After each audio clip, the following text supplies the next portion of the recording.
Hey there, Karen Reed Trial Watchers. So we know that you're true crime fans, but are you also in a business of some kind? Well, if so, I want to tell you about Odoo. They're sponsoring this live trial stream. So Odoo is an incredible all-in-one business management software that provides you with a range of applications. One of their best applications, the sales tool. The Kanban pipeline, game changer. Whether you're working with leads or full-blown opportunities, you can visually track every stage of your sales process. You just drag and drop to move deals forward, and it's fast and honestly kind of satisfying. When it's time to send a quote, it's literally a couple of clicks. The reporting, super clear. You get a live view of your pipeline, conversions, what's working, so you can focus on closing and not guessing. Right now, you can get a free 15-day trial of Odoo's all-in-one business solution and see how it can make your life a little bit easier. Just scan the QR code on screen or head over to odoo.com/LCLiveCRM.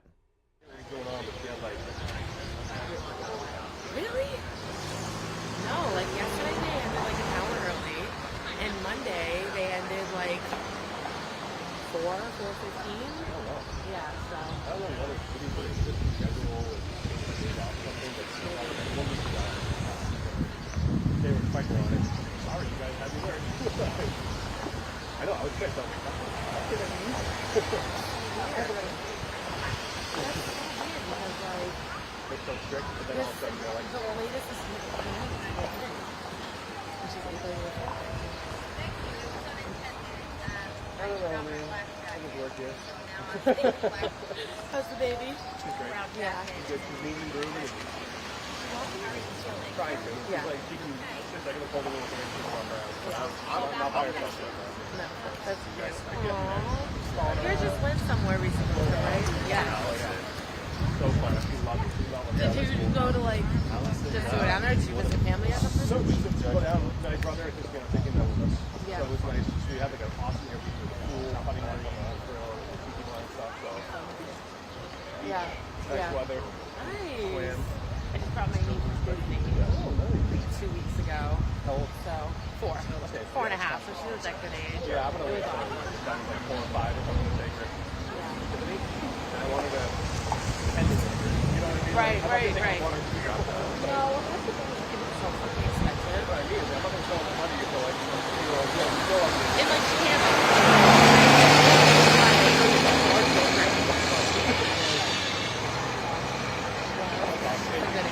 Excited for, princesses and she's like a princess girly, but she's also like a Spider-Man girly. She likes both. Yeah. It's because her only cousin is a boy, so they hang out all the time. So he's into like Spider-Man and Power Rangers and all that stuff. So like, no. No, he is not. She's not rubbing off on him. So, all right. Alrighty, I'm waiting for Karen, then Who are you? Is she inside? No, she's over there. I think she's just like check in for a list or something, and then so she has to get the password on. She wants to go. In line for like an alternate seat. She always gets in anyway. Oh, she doesn't have to like actually wait in a line. Yeah, you get to the yeah. But yeah, because we would do a 5, 6, and 7 o'clock live show. Here, 5, 6, Are you usually here doing the story, or are you usually on something else when you come over? It's just like a couple times a week I'm over here. Body's here every day. Yeah. But they rotate me. Yeah. But yeah, when I'm here, I just do 3 live shows. So, not too bad. I'll take it. Go in before the crazy. Have fun. Don't have too much fun though. I'm jealous. Don't be.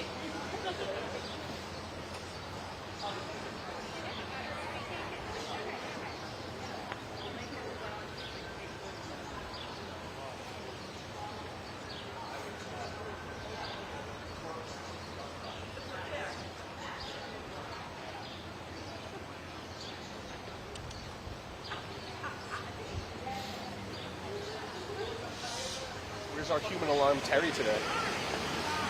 Terry out today? I don't know. I don't see him running. I don't see him waiting. how are we gonna know she's coming? Yeah. These are Karen radar detection system. Sprints down here.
That's true. Yeah, I'm usually like, yo.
Sidewalk.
You are unmuted.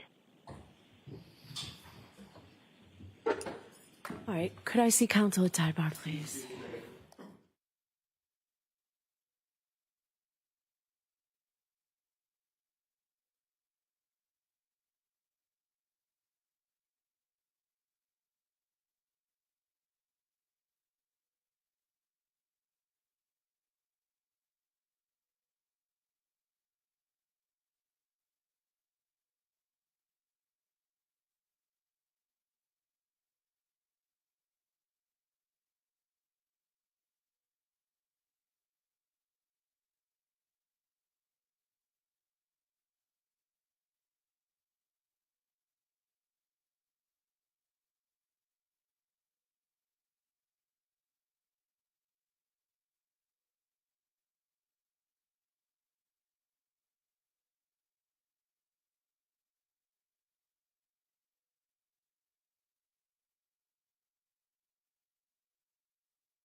All right, so let's bring the jurors in, please.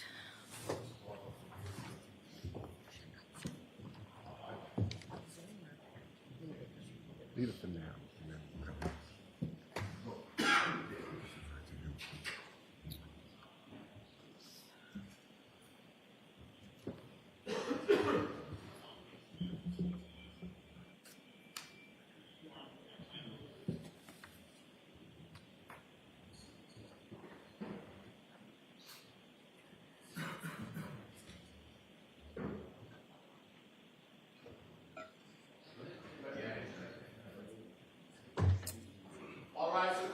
Jurors enter.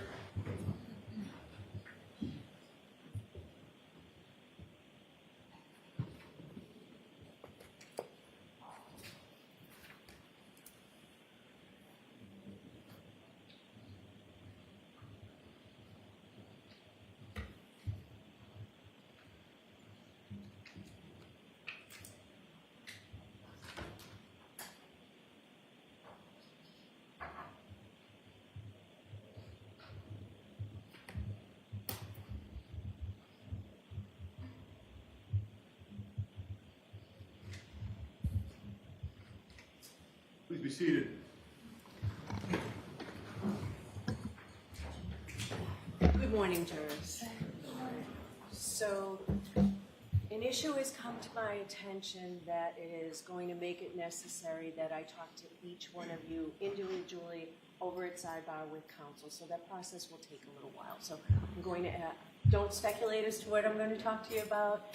Please, when you go back to the deliberation room, talk about anything but this case, and I'll see each of you individually. And the process may take time. The cameras will be shut off, and I'm going to talk to the lawyers about whether we clear the no filming. All right, send it out, and we will get it back to the individual. Thank you very much. Short photo, please. All right, now I'll see counsel.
Hey there, Karen Reed trial watchers. So we know that you're true crime fans, but are you also in a business of some kind? Well, if so, I want to tell you about Odoo. They're sponsoring this live trial stream. So Odoo is an incredible all-in-one business management software that provides you with a range of applications. One of their best applications, the sales tool. The Kanban pipeline, game changer. Whether you're working with leads or full-blown opportunities, you can visually track every stage of your sales process. You just drag and drop to move deals forward. And it's fast and honestly kind of satisfying. When it's time to send a quote, it's literally a couple of clicks. The reporting, super clear. You get a live view of your pipeline, conversions, what's working, so you can focus on closing and not guessing. Right now, you can get a free 15-day trial of Odoo's all-in-one business solution and see how it can make your life a little bit easier. Just scan the QR code on screen or head over to odoo.com/LCLiveCRM.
activated.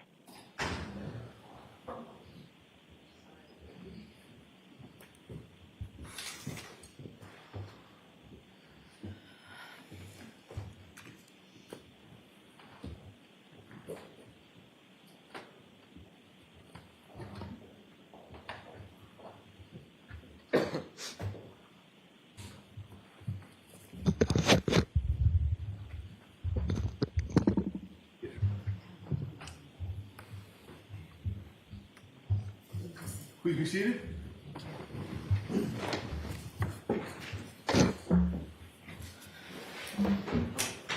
All right, so jurors, I still have a couple of questions for you. Were you able to follow the instructions and refrain from doing any independent research or investigation into this case?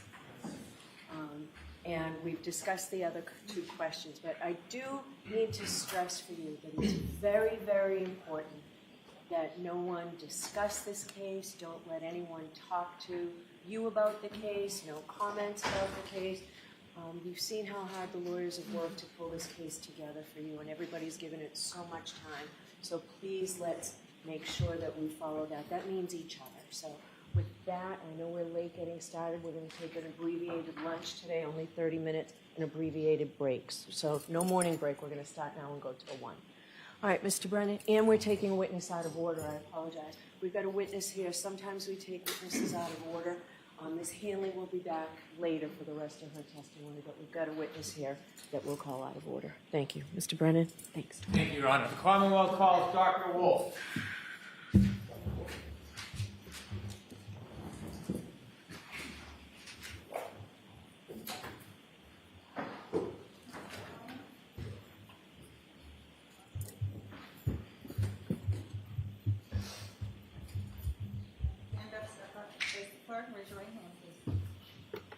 You solemnly swear the evidence you give to the court and jury in the case now and hearing to the truth, the whole truth, and nothing but the truth, so help you God. I do. Thank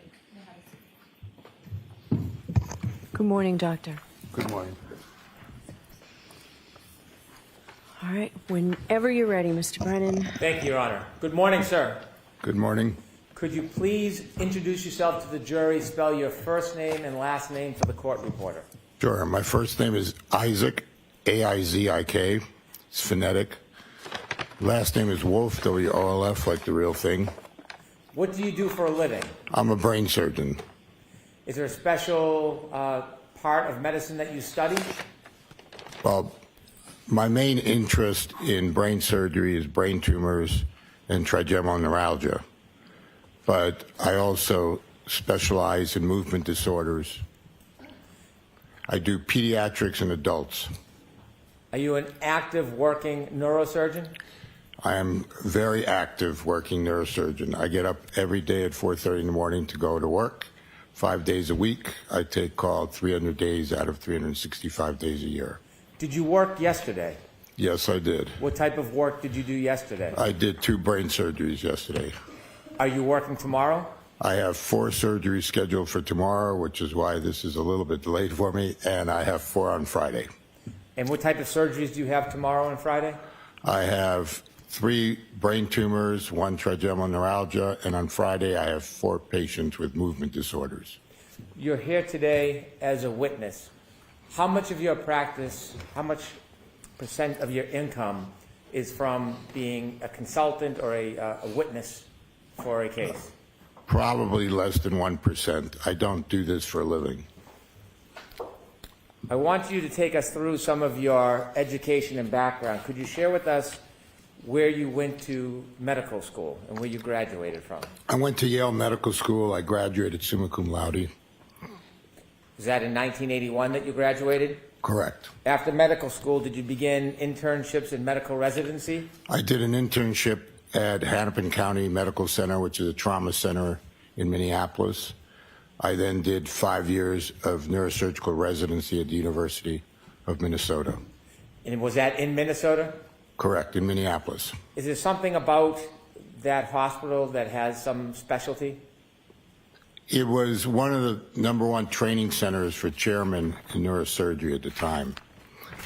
Did you, in your residency and in your fellowships, do any work or study in pathology?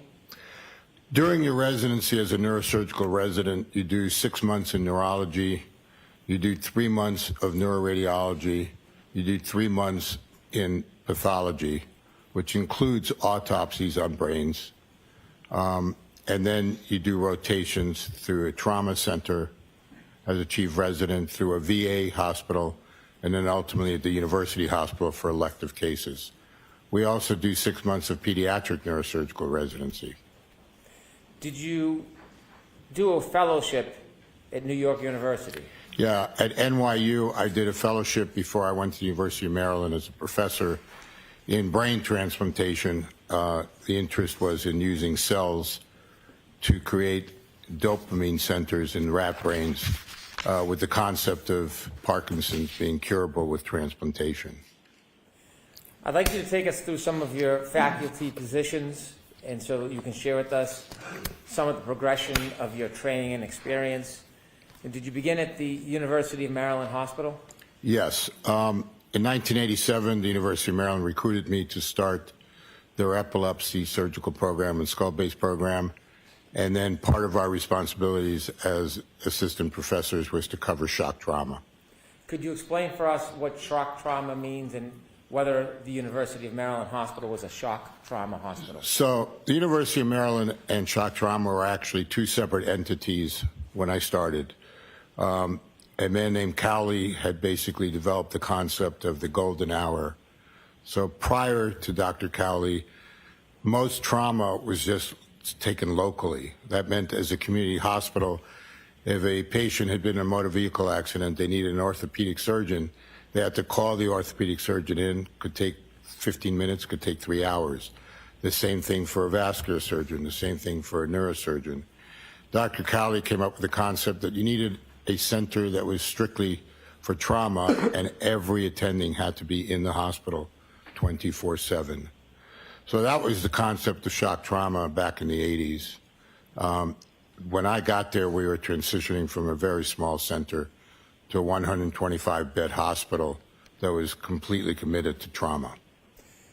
In that experience, in the years you worked there, did you have an opportunity to treat a number of people with brain injuries?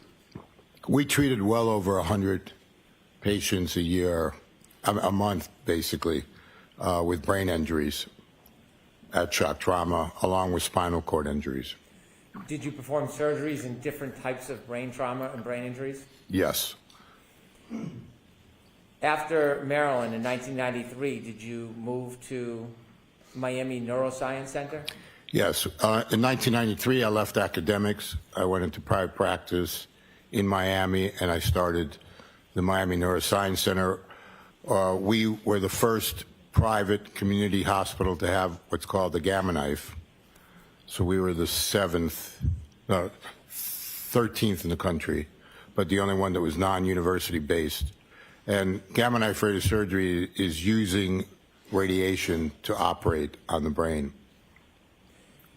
Are you presently the director of the Miami Neuroscience Center at Larkin Hospital? Yes, I am. Do you conduct a number of surgeries a year there?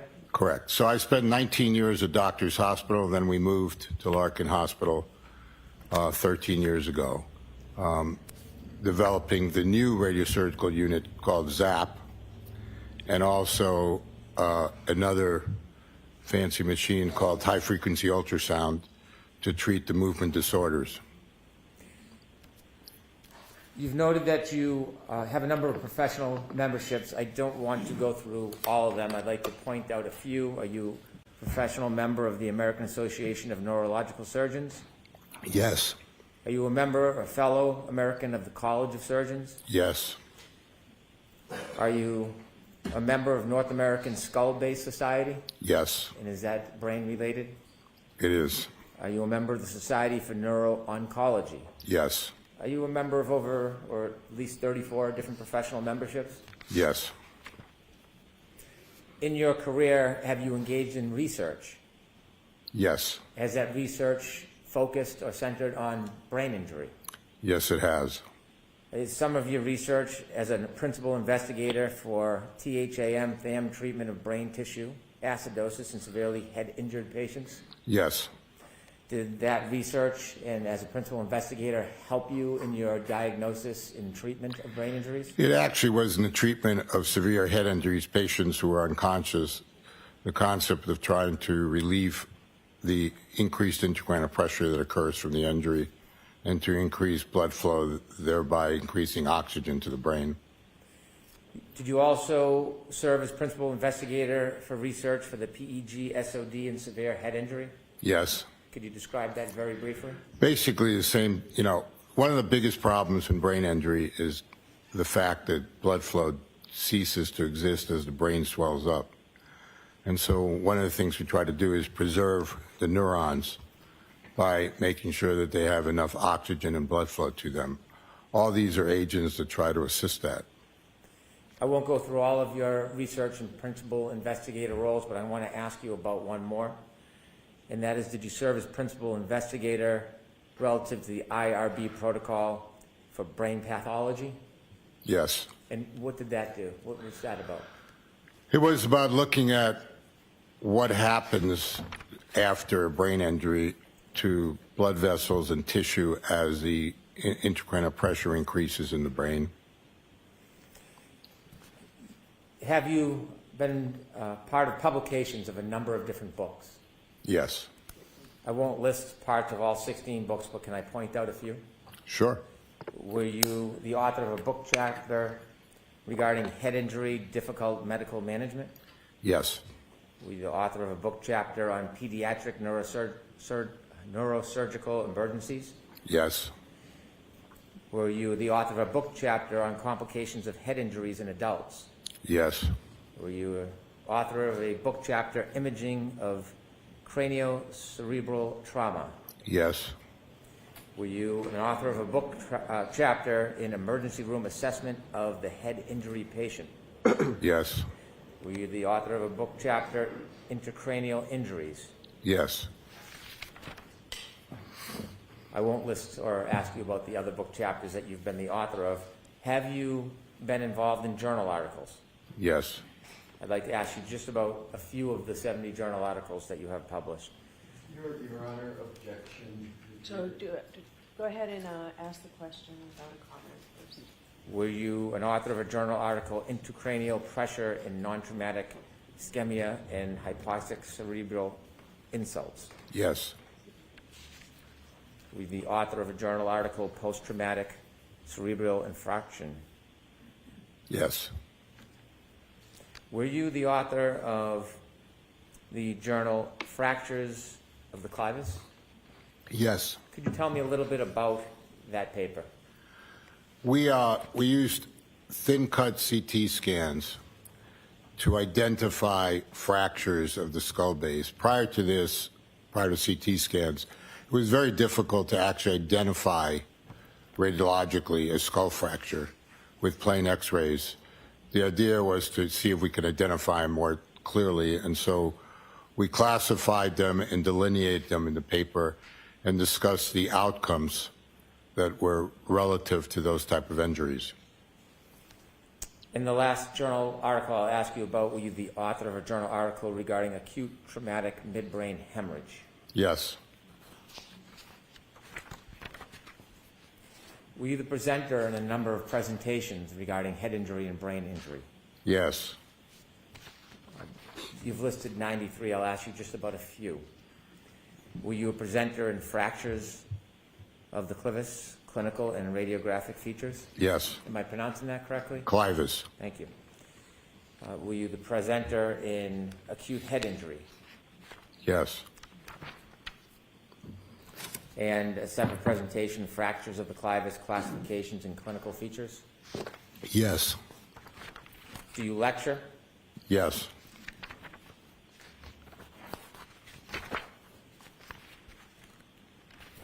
Do you have peer-reviewed publications? Yes. That was one of them. Thank you. And are you heavily involved in clinical research?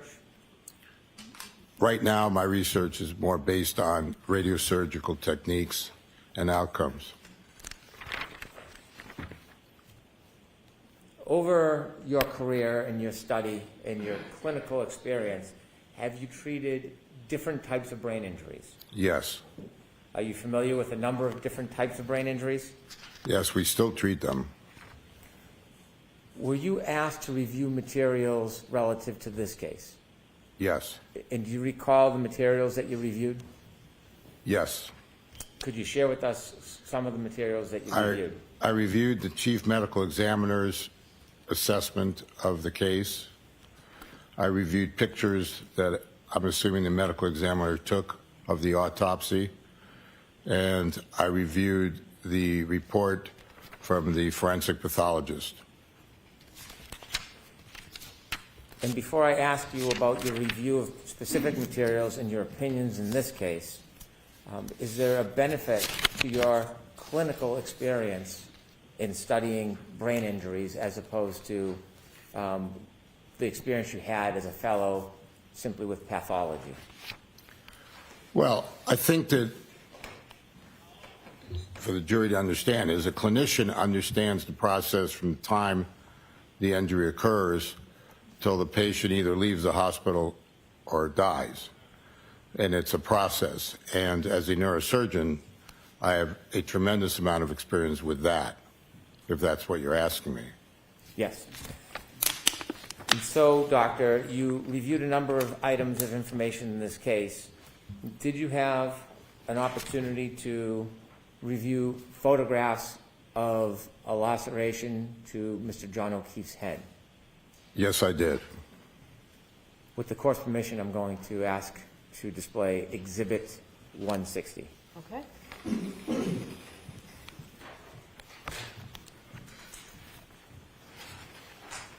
Dr. Wolf, I'm going to ask you to take a look at this photograph. Have you seen this photograph before? Yes. I want you to explain to us what you're seeing here and take us through the process of your observations. Well, what we're seeing is an approximate 1.5 inch laceration with bridging tissue and contusions and abrasions. To us, that's just a classic blunt trauma injury. There's nothing other than just vanilla about it. This is what happens when soft tissue hits a solid ground. The skin tears apart a bit, but not through and through. As you can see, there's the bridging. You can see all the bruising or contusions and just the tear, a little bit serrated along the edges. Thank you. If you could take that down. Dr. Wolf, as a result of that wound, did you have a chance to further look at information provided to you about the actual inside the skull of Mr. John O'Keefe? Yes, it was the pictures that I was reviewing showed a non-depressed skull fracture extending linearly through the clivus and into the frontal fossa of Mr. O'Keefe over the orbital roofs. He had fractures along the temporal fossa as well. So it was a classic linear basilar skull fracture. Is basal skull fracture a characterization? It's basically the base of your skull is what it encompasses. So the opening at the very bottom is what we call the foramen magnum. That connects your brainstem to your spinal cord. And then as your brainstem goes up, it goes into the different skull areas that, talk about what we call the cerebral cortexes, your occipital lobe, your temporal lobes over here, and then your frontal lobes. So can you walk us through what happens when someone incurs this type of injury to the back of the head, how it happens, and what are the next steps for a person? So what happens is, you fall backwards, and the linear acceleration starts to take you back down with gravity. The skull hits the ground. It gets, in layman's terms, smashed a little bit. And then the brain moves forward as a response to that. And it moves forward because you have cerebrospinal fluid and because you have the deceleration, acceleration again. As it does, your skull, if you were to look inside your skull, it's like mini mountains along your temporal bones and your frontal bones. So the brain is being thrust forward at a fairly good speed, and it's getting bruised. You can think of it as if you took a hammer to your thumb. It's really turning black and blue. Those are the contusions. And so the temporal poles and the frontal poles are getting contusions because of that. At the same time, you have a space called the subarachnoid space. And I'm sure they're going to hear about the subarachnoid hemorrhage. And that space is it's very clear, thin membrane that covers all of your brain and all of your spinal cord. And normally, you really don't see it unless you open up the brain and you're operating. But when you either have a traumatic event like this, where little vessels are pulling apart underneath that membrane, or, for example, the classic, when you have an aneurysm burst, the space that the aneurysm bleeds to is the subarachnoid space. The other thing that occurs in trauma like this is you can get a subdural. So the dura is the membrane that covers the whole brain and also right down your spinal canal. And it's a very thin membrane that looks like very thin leather. And in that space between the brain and the dura can be a lot of veins that go towards a central vein called the sagittal sinus.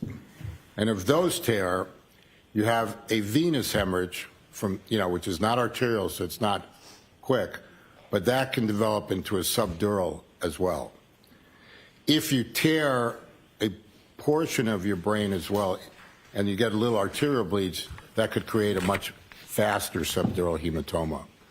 And so when you look at the pathology, the autopsy of his brain, you're looking at a subarachnoid hemorrhage, you're looking at a subdural hemorrhage, neither one of them which was huge or would have required surgery, as well as the contusions that I described in his frontal poles, in his temporal poles, and then the original bang, which was in the occipital area. These are all findings that you would see on a CT scan and an MRI scan without requiring an autopsy if he had made it to the emergency room. I want to take a step back. At the beginning, you said that this laceration on the back of his head was caused by a fall. Could this be caused by a fall landing on hard ground? Yes, like I said, it's a classic blunt trauma laceration. Do you have an opinion to a reasonable degree of medical certainty whether this injury, the laceration and the basal fracture, was caused by Mr. O'Keefe falling backwards on the ground? My opinion is that that's what caused his whole injury. The pattern of the laceration, do you have an opinion whether that is consistent with hitting the cold, hard ground? Objection, Your Honor. Can we have sidebar on that, please? So I'm sustaining the objection, so no sidebar. Your Honor. Do you have an opinion, doctor, about whether that laceration on the back of his head was caused by a particular movement? Well, the only way he could get this kind of an injury was to fall backwards, hit the back of his head, and then the resulting, energy forces going into his brain and to his base of his skull. Would that type of laceration require Mr. O'Keefe to have hit a line type or a ridge type object? A ridge type of object? Yes. No, like I said, the tearing of the skin in that fashion, you could look it up, would be just a classic blunt trauma injury. Is there anything about that injury that would suggest to you it had to have been something sharp or ridge-like to cause? Objection, Your Honor. We again request kindly a sidebar on this. All right, we'll come to that. Thank you.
So as we were discussing, Dr. Wolf, you said this is a classic fall backwards.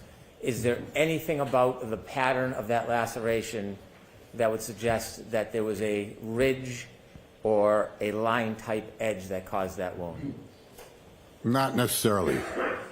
And have you seen, in your experience, similar types of lacerations and breaks caused by falling on hard ground?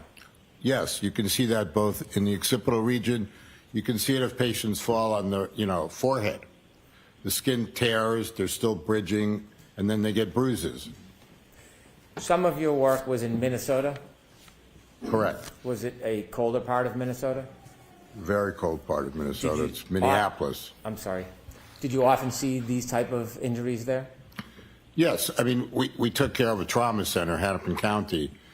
Very frequently, patients that are drunk fall down on ice sidewalks and could develop, lacerations in their head, epidurals, which are blood clots above the dura because they fracture a bone in the temporal area and they can get a bleed from a fractured artery.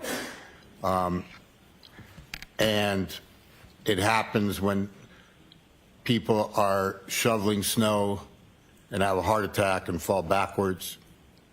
So there are various ways that people fall, resulting in head injuries and lacerations to their forehead or to different areas of their head. Can somebody suffer this type of injury simply by falling backwards? Absolutely. You had taken us through the process of falling backwards and then talked about what happens to the brain. Can I ask you a couple detailed questions about that? Sure. When you explained that the brain upon impact then shifts forward and hits the front of the skull, is there a medical term for that process? Well, the medical term is a coup counter coup injury. So the coup is when you first hit. In this case, it was the back of the head, as summarized by the laceration in the back of the head, and the contusions that the pathologist and the ME found in the back of the brain. And then the brain shifts forward, and as it's traveling at a certain velocity, because it's thrust forward on the floor of the base of the skull, it's getting bumped, and it's getting, again, you can think of it as a hammer hitting a thumb. It's getting black and blue in the areas that are sharpest. Are there symptoms that result of the process coup counter coup? This is clinically, it varies. I mean, you can go from anywhere from a simple concussion where you sort of are unaware of what happened, but you're still awake, you're confused, all the way to, ultimately being in a coma.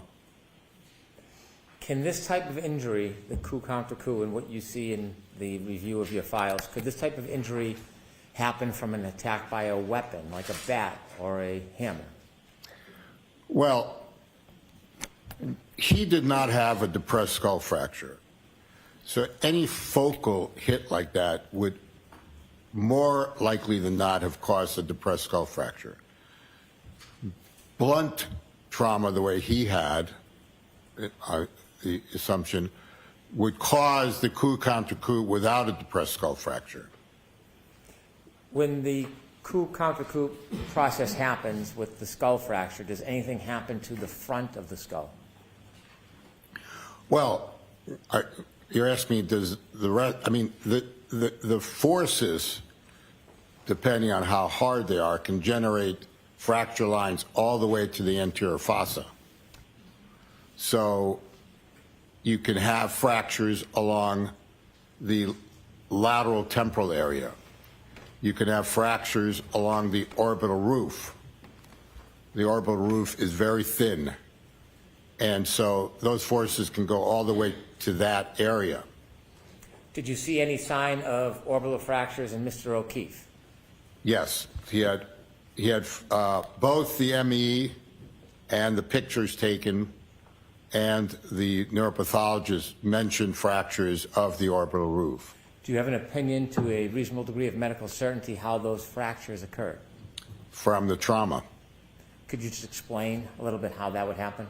Well, as he fell backwards and he struck his head, it was clearly at a very high speed generated by the gravity.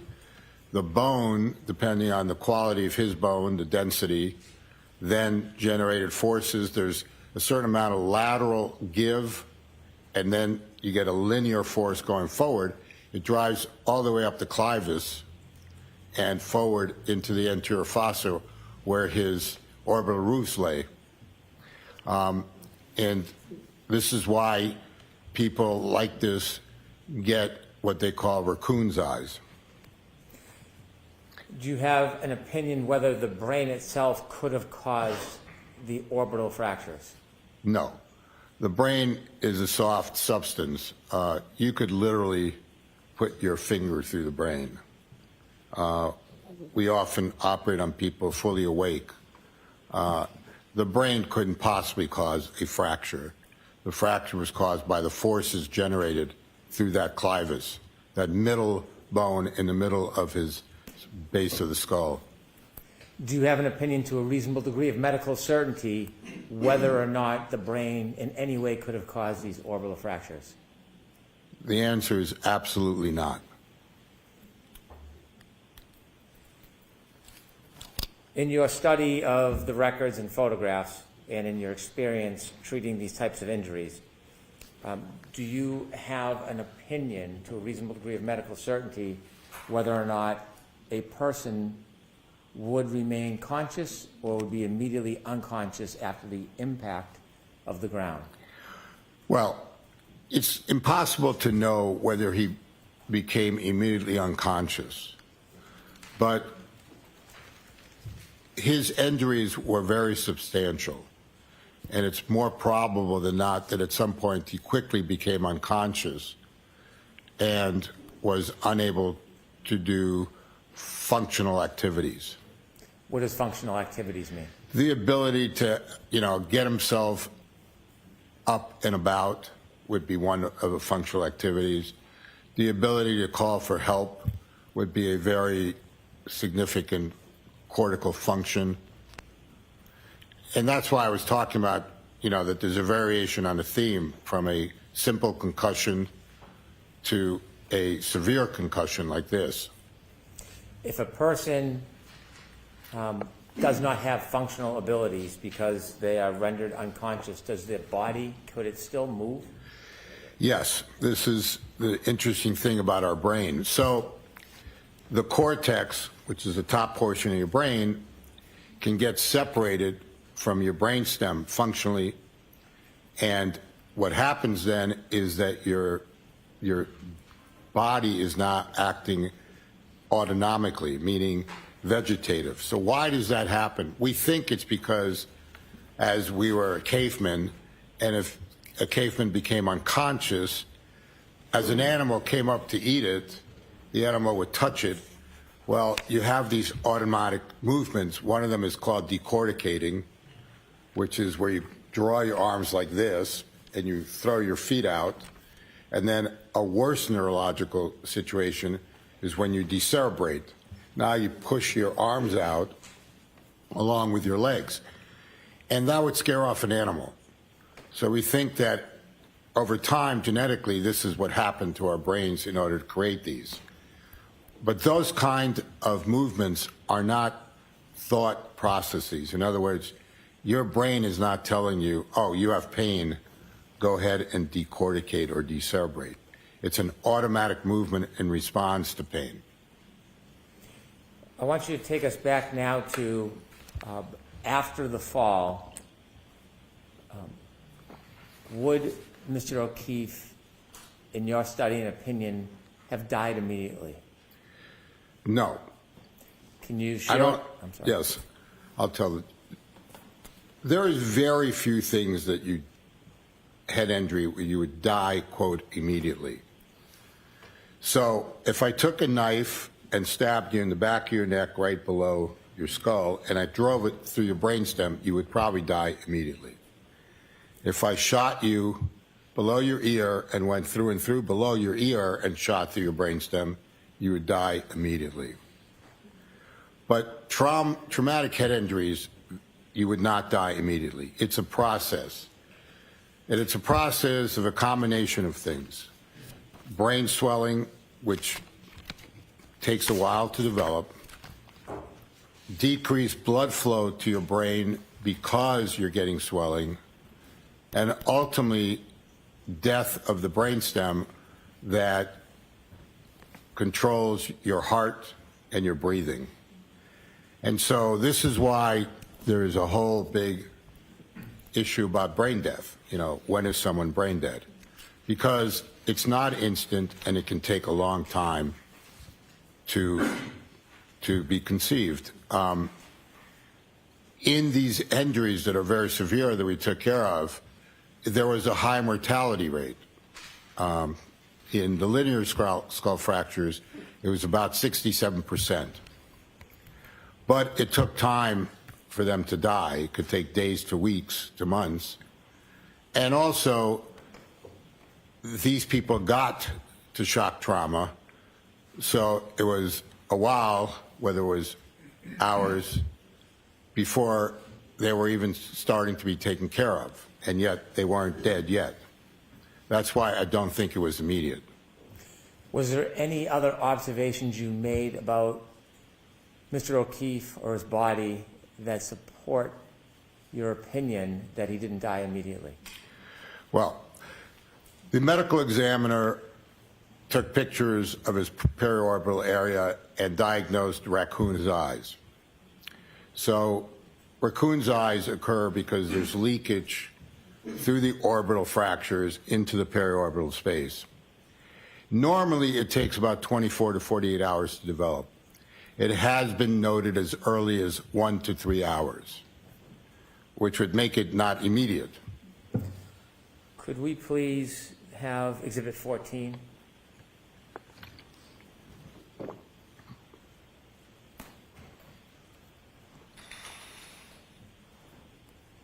Dr. Wolf, could you share with us what you see here in this picture? So right here, you can see the black and blue that sort of configures, if he had his eyes open, like what we describe as raccoon's eyes,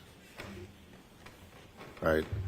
And that's not caused by direct trauma to his eyelids. It's caused by what I described as the basilar skull fracture, which went to the anterior fossa, which is right over the orbit here, inside with leakage of blood products into that periorbital area. You mentioned that starts or takes at least 1 to 3 hours to begin? Minimally, yes. You take that down, please.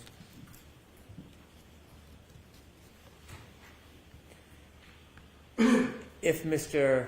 O'Keefe had been brought to a trauma center or emergency room, what would the process be in your experience? Well, he would have been intubated if he wasn't intubated in the field. One of the first things you need to do in a head injury is control the airway. Why? 2 reasons. One, you want to have enough oxygen going to the brain to feed it. And 2, you want to keep your carbon dioxide down because that causes increased intracranial pressure if it elevates. So you want to constrict the blood vessels a little bit. Then he would have had a CT scan immediately in order to assess whether he has a surgical head injury, meaning he needs to go to the operating room to evacuate something, or not. During that process, he's obviously going to be getting medication to decrease the brain swelling. And from there, you make decisions based on his neurological function and what you're, capable of doing to, spare the brain from the rest of the injuries that will result. One of the things that occurs with contusions is, a great medical term is they can blossom, which means they can get bigger. And if they get bigger, they might require surgical intervention to decrease the pressure as well as the volume of the blood that's destroying brain. And so you do serial CT scans in these patients over time, anywhere from every 6 to 12 hours to on a daily basis, depending on what the case-by-case, production of blossoming is occurring. You mentioned that about 2/3 of your patients who suffer this injury pass. Correct. What we saw is that in the patients that suffered linear clavicle fractures, 2/3 of them ultimately went on to die, and 1/3 lived. Is there commonality on how they pass? One of the common reasons they passed is if they trapped a major vessel in one of the fractures, they would get a significant brainstem infarct, meaning a stroke, meaning lack of blood flow to a very significant portion of their brainstem. And so that was one of the causes of death that ultimately we understood. And then the others died from the increased intracranial pressure that drove the brainstem down through the foramen magnum. Did you review any materials that talked about or identified Mr. O'Keefe's body temperature when he was treated? As I recall, his core temperature was 80 when he was found.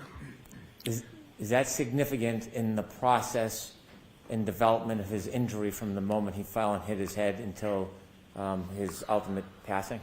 Well, hypothermia, if you define hypothermia, it starts at 95 degrees. Your core temperature is usually about 98, 98.6. 95 is very mild hypothermia. When you get to 82 degrees, you're in severe hypothermia. What happens when you're hypothermic, and I'm a neurosurgeon, but I can tell you that you get into multiple organ failure. Your heart starts to have problems. It can have arrhythmias. You're not breathing.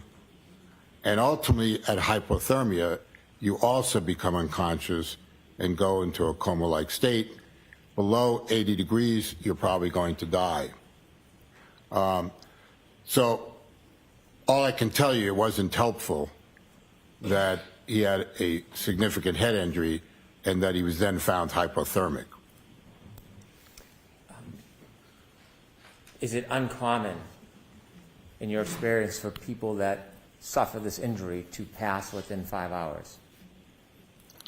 Well, none of the patients we treated died within 5 hours, but it also didn't mean that we didn't realize that they were going to be in a potentially vegetative state. When someone's hypothermic, you have to warm them up in order to establish a clinical status, meaning you can't declare someone dead with a temperature of 80. You have to warm them up slowly, appropriately, and then reevaluate where they are clinically.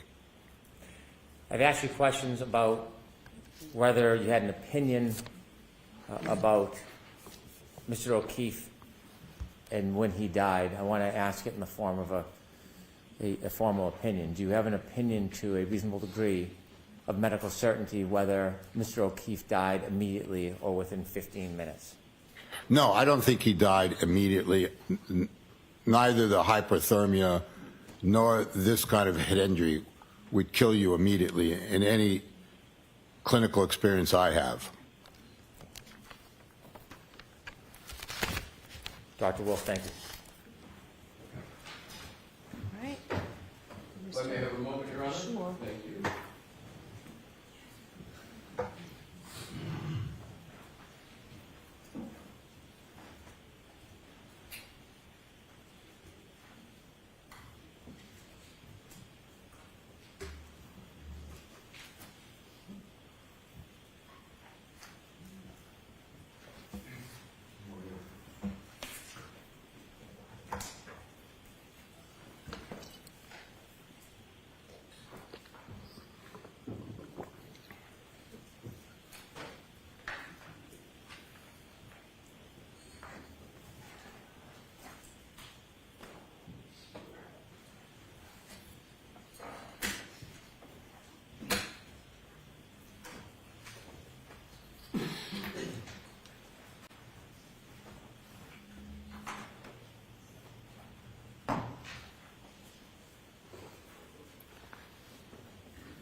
May I, Your Honor?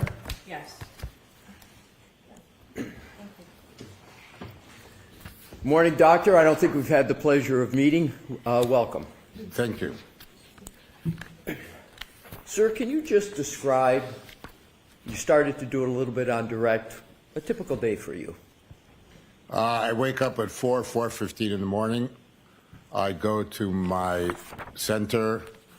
I set up patients with frames for their either radiosurgical procedures or stereotactic craniotomies. I go home. I make cappuccino for my wife at 6 o'clock in the morning. And then I get back to work at 6:30 and move on. I have patients that I'm operating on, and I have patients that I'm seeing through the day. And what type of patients and what type of work? Just in a typical day. What are you doing? What type of patients and what do you do? It varies. I mean, I see patients with brain tumors. I see patients with hydrocephalus, which is water in their brain.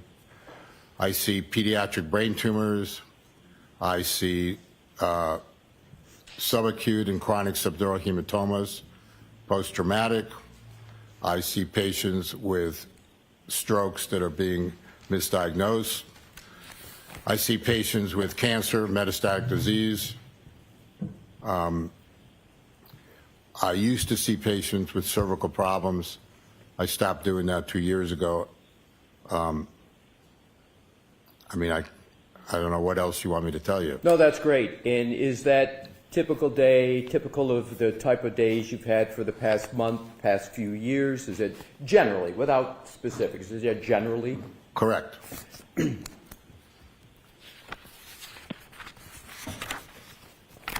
So,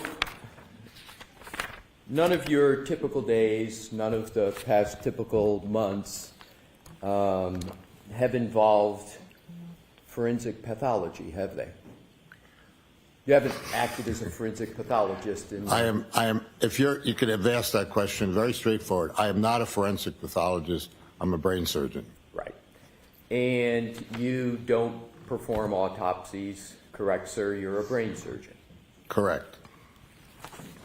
In other words, I see more brains than the forensic pathologist.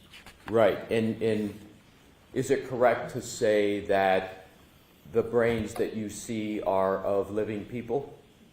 Correct. Okay. So what I'd like to do is to go to a different part of the head than was discussed, but sticking with the decedent. Excuse me, I didn't hear the last word. I'm sorry, the topic is going to be Mr. O'Keefe, the decedent in this matter, sir. You testified about raccoon eyes. The medical term for that, sir, is ecchymosis, right? Correct. And ecchymosis, raccoon eyes, does not cause a laceration to form on an eyelid, does it? No. Are you aware that Mr. O'Keefe had a laceration to the outside area of his right upper eyelid? I am aware that the ME described that. Yes, sir. Now,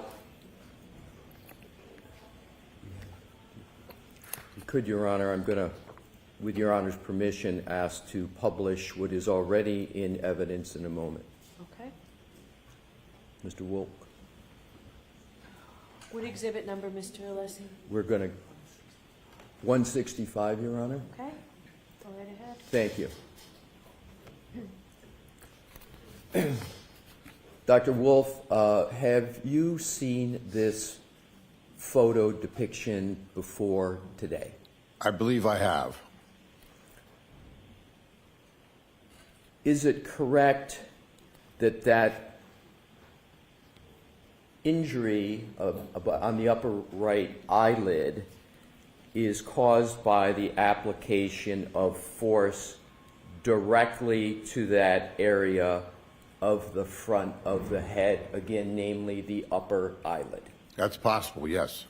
Is it more than possible? Is it probable that that injury was caused by the application of force directly to that area of the front of his head? Well, an easy answer to that would be is that that's not part of the periorbital ecchymosis. Thank you, sir. That was exactly going to be my next question. This injury is unrelated to any of what you've been describing, the fall backwards, the force transfer inside the skull, the, as you described it, the dura, the cerebral spinal fluid, all of that dynamic that you so ably described on your direct examination. This injury has nothing to do with that, correct? Correct.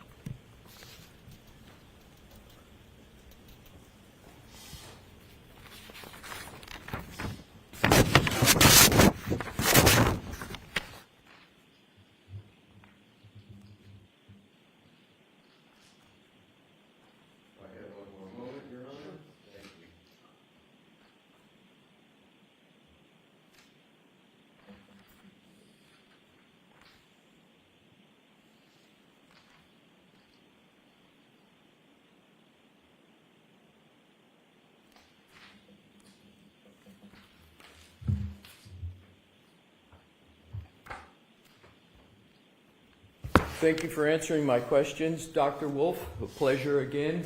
No more questions at this time, Your Honor. Okay. Any brief follow-up on that? No, thank you. All right, Dr. Wolf, we're all set, so we can get you out of here. Thank you very much.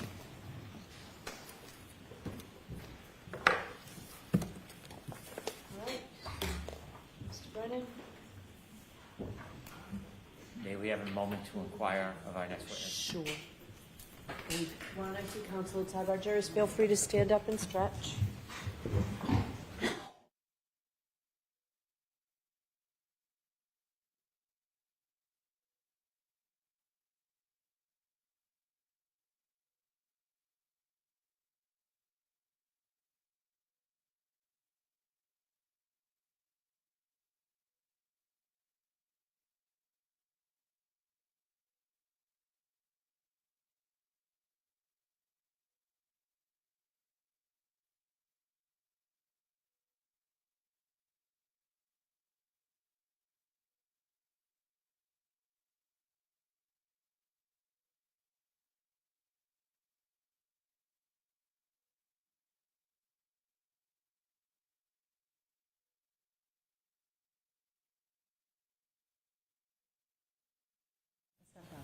So, jurors, you may realize that that went quicker than we thought. So we are ahead of schedule. So why don't we take that morning break that we can take? So we'll take a 15 or 20-minute break.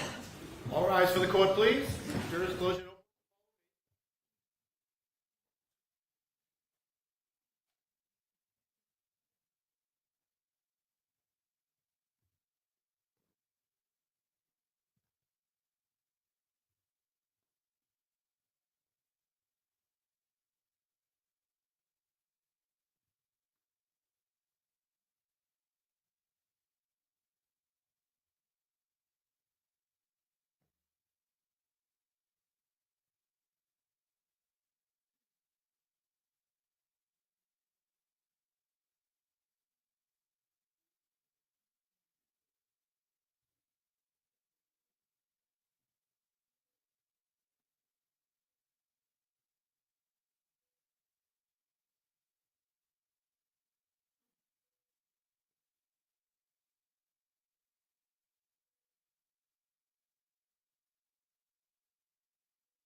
Hey there, Karen Reed trial watchers. So we know that you're true crime fans, but are you also in a business of some kind? Well, if so, I want to tell you about Odoo. They're sponsoring this live trial stream. So Odoo is an incredible all-in-one business management software that provides you with a range of applications. One of their best applications, the sales tool. The Kanban pipeline, game changer. Whether you're working with leads or full-blown opportunities, you can visually track every stage of your sales process. You just drag and drop to move deals forward, and it's fast and honestly kind of satisfying. When it's time to send a quote, it's literally a couple of clicks. The reporting, super clear. You get a live view of your pipeline, conversions, what's working, so you can focus on closing and not guessing. Right now, you can get a free 15-day trial of Odoo's all-in-one business solution and see how it can make your life a little bit easier. Just scan the QR code on screen or head over to odoo.com/LCLiveCRM.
Back in session, you may be seated.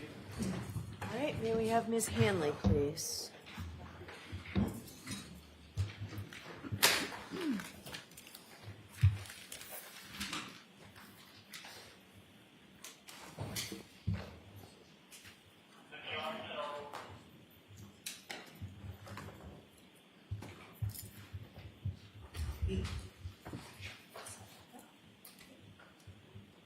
And ma'am, I'll remind you, you're still under oath and to keep your voice up. Thank you. Good afternoon.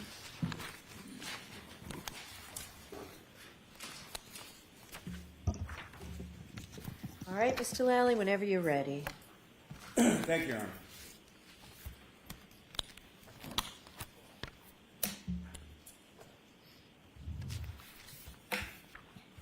And ma'am, if you could, just please introduce yourself for the jury again, spelling your last name for the record.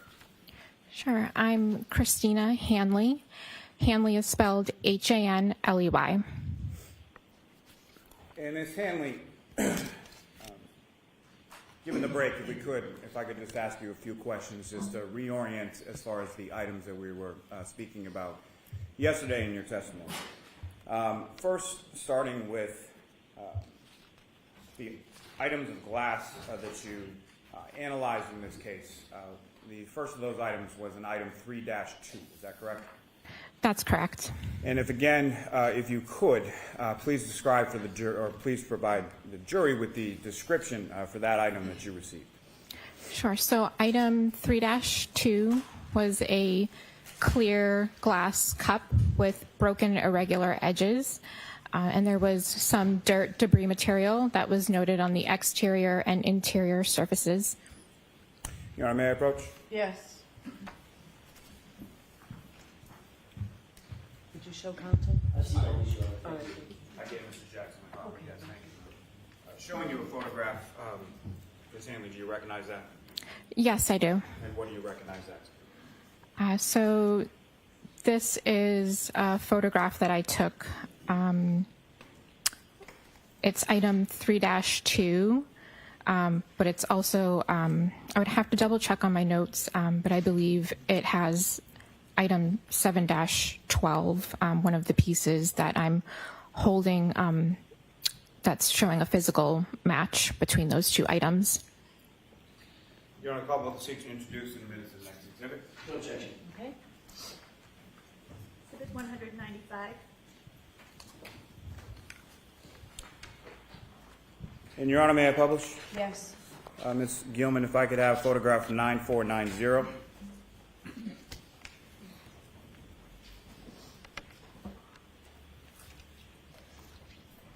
Ms. Hanley, what's up on the screen, is that the photograph that I just presented to you? Yes, it is.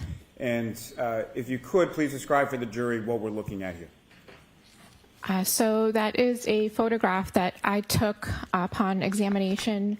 It is the clear glass cup, item 3-2, and I'm holding another piece, which, again, I believe it's one of the pieces from item 7-12. I would need to confirm in my file, but I'm showing that one of the pieces physically fits with item 3-2.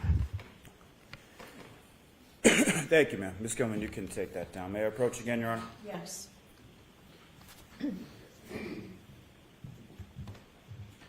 Showing you two other photographs. If you could just look at those, look up when you're finished. And do you recognize those?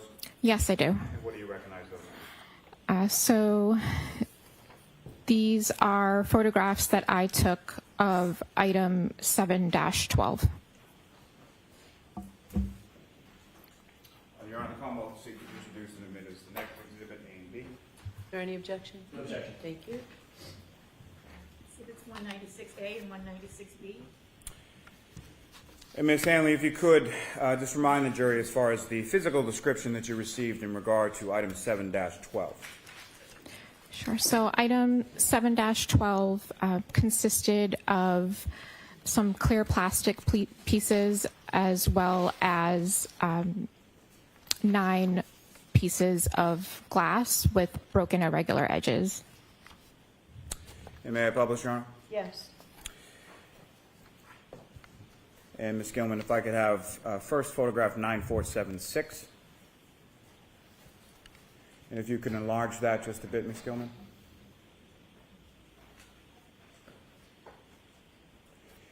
And Ms. Hanley, what are we looking at in this photograph? So this is the photo that I took of item 7-12 as I received it. So there's the several pieces of clear glass with broken irregular edges. And Ms. Gilman, if I could have 9477. And if you could enlarge that just a bit. And again, Ms. Hanley, what are we looking at in this photograph? Those are the same pieces of glass as in the previous photo, just a little bit more up close of the clear glass that was recovered and is item 7-12. Thank you. Ms. Gilman, you can take that down.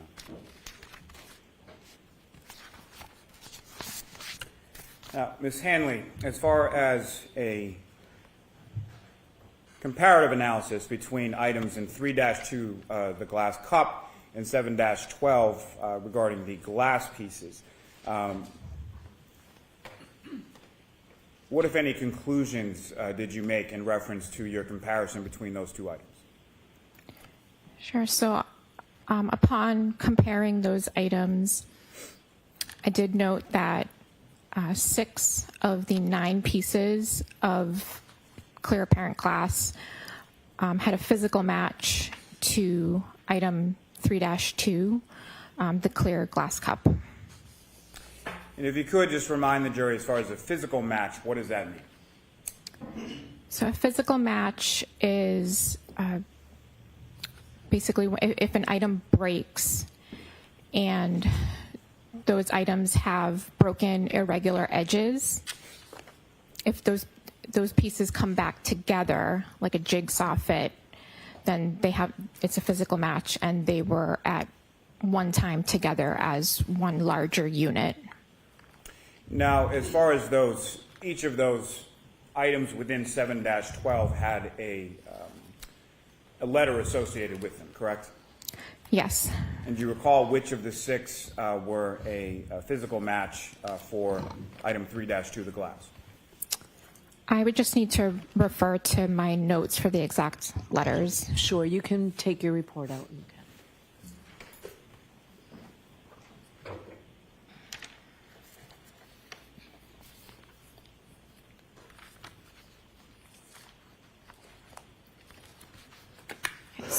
The 6 pieces of glass from item 7-12 that physically fit to item 3-2 were A, B, C, D, F, and K. May I approach, Your Honor? Yes.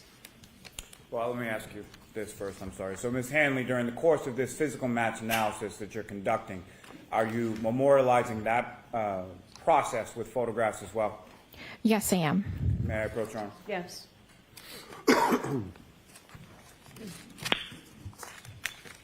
I'm presenting you with 4 photographs. If you could review those and look up when you finish.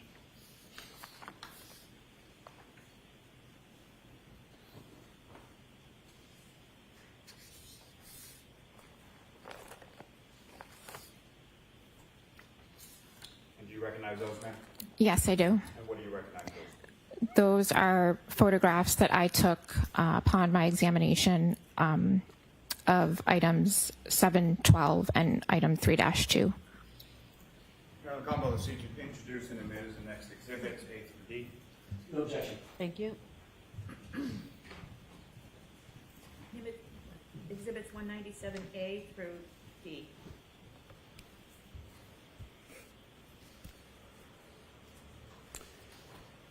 And may I publish, Your Honor? Yes. Ms. Gilman, if I could have 9502, please.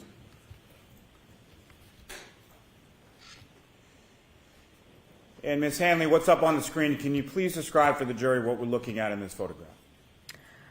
So this is one of the photos that I took of one of the breaks that physically fit together between item 3-2 and item 7-12. And Ms. Gilman, if I could have 9514. And again, Ms. Hanley, can you please describe for the jury what we're looking at in this photograph? Sure. So this is a photo that I took when I was doing my comparison of item 3-2 and several pieces from item 7-12. Now, as far as the individual pieces had sort of little white stickers or labels affixed to them, is that correct? Yes. Is that something that you did, or is that something that when the items were provided to you was already done? So item 7-12, I received those pieces with the labels already on them. And again, those items, especially 7-12, had been with mixed veneer in your unit prior to coming to your table or your station, correct? Yes. Ms. Gilman, if I could have 9518. Again, Ms. Hanley, what are we looking at here? So this is another photograph that I took of the physical match. It's just another view of the items together of item 3-2 and several pieces from item 7-12. And lastly, for this batch, Ms. Gilman, if I could have 9520.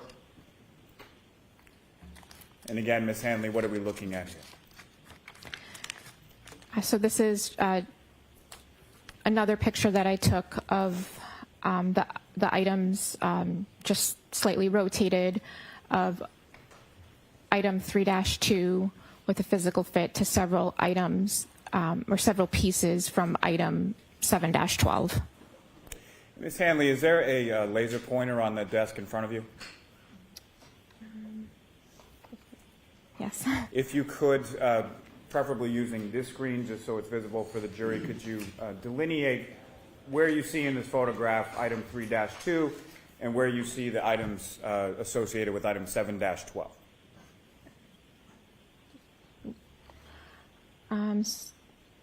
So this right here is item 3-2, and these pieces up here are several pieces from 7-12. Thank you. Ms. Gilman, you can take that down.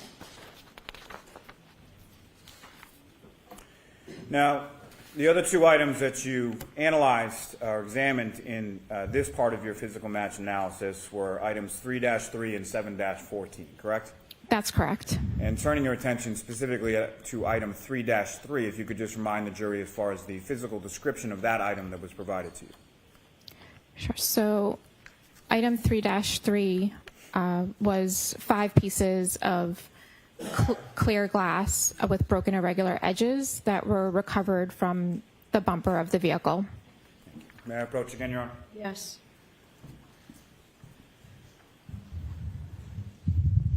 Single photograph.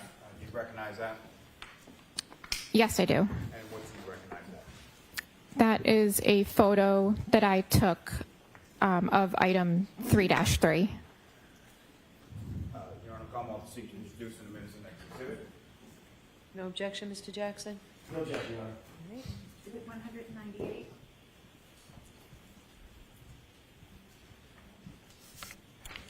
And may I publish, Your Honor? Yes.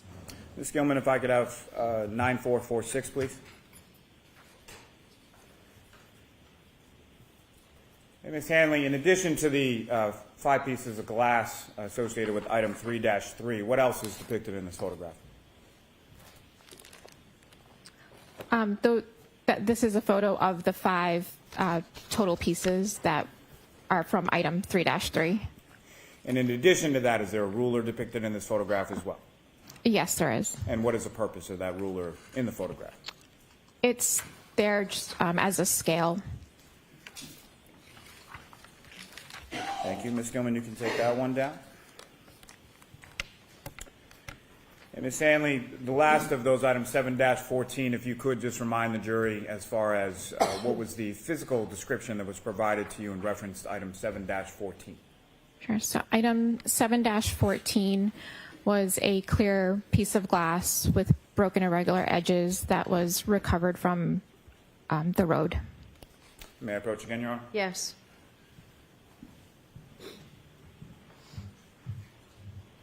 Again, Ms. Hanley, just showing you a single photograph. Do you recognize that? Yes, I do. And what do you recognize as? This is a photo that I took of item 7-14. Your Honor, I'll almost seek to introduce the next exhibit. No objection. All right. Exhibit 199.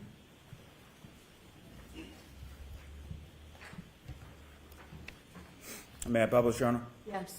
Ms. Gilman, if I could have 9471, please.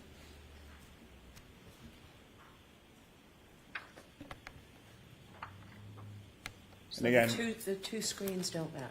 oh.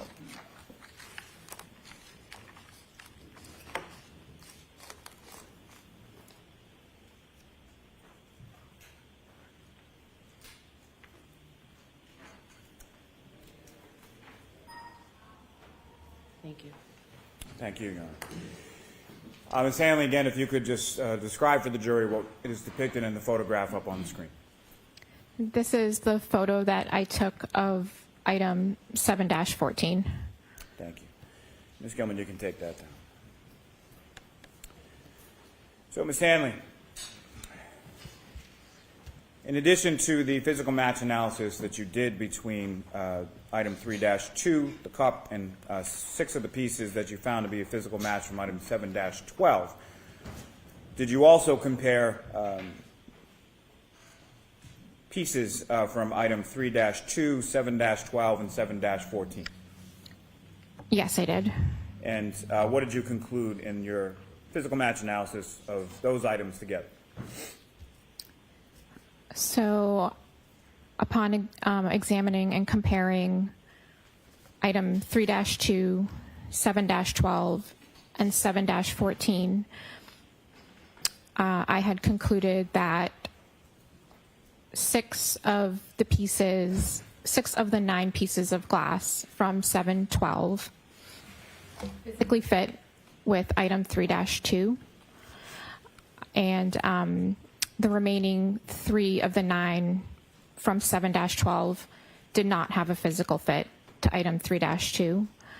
I also compared item 3-2 and 7-12 to 7-14, but there was no physical match to item 7-14.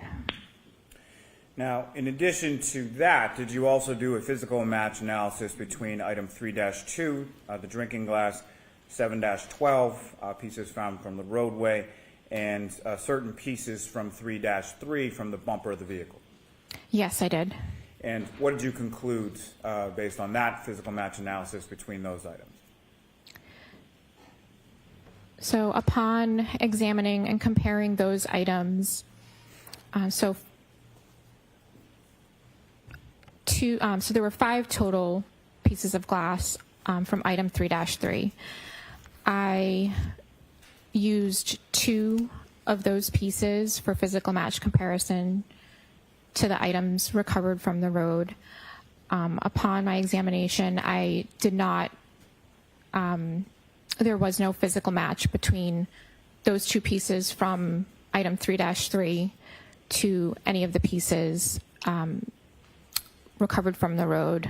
So that included items 3-2, 7-12, and 7-14. Now, as far as the 2 pieces that you had selected from item 3-3, do you recall which of those 2 lettered pieces you chose for your comparative analysis? Yes. And which were they? They were pieces A and B. And if I could ask why pieces A and B versus other pieces? So A and B were used for physical match. The remaining 3 of the 5 were not used for physical match comparison due to their size and condition. Now, those same two pieces from item 3-3, pieces A and B, did you then do a physical match analysis between that and 7-14? I did. And what did you conclude from that analysis? I concluded that there was no physical match between the two pieces from item 3-3 to item 7-14. Now, did you also do a physical match analysis between piece E from item 3-3 from the bumper? I did not. No, not a physical match examination. Did you do any comparative analysis between a piece of glass E from 3-3 from the bumper and item 7-14? Yes, I did. And what did you conclude from that analysis? So I selected piece E for further examination. I did microscopic examination as well as instrumental analysis, and I did the same microscopic and instrumental analysis to 7-14, and I compared the data, and I came to the conclusion that the piece that I sampled from item 3-3, piece E, was found to be consistent in physical and instrumental properties to the sample that I took from item 7-14.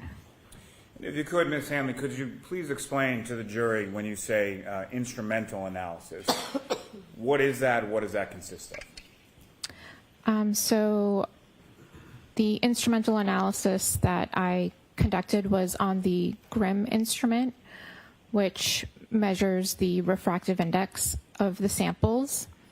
So after I had ran my samples for both item 3-3 and 7-14, I compared the data to determine whether they were consistent or not consistent. And so when you say that something is consistent in instrumental properties, what does that mean? So in this instance, they had consistent refractive indices. Now, in addition to that comparative analysis for the glass items, what other additional examinations did you perform in this case? Sorry, could you say that again? In addition to items 3-2, 3-3, 7-12, and 7-14, what other items did you look at in this case? So I also examined item 3-1 and item 7-18.18. And what was the description provided to you in reference to item 3-1? 3-1 was a tail light, and there were also some other plastic pieces as well. And taillight from the same vehicle as the glass from the bumper, correct? Yes. May I approach, Your Honor? Yes.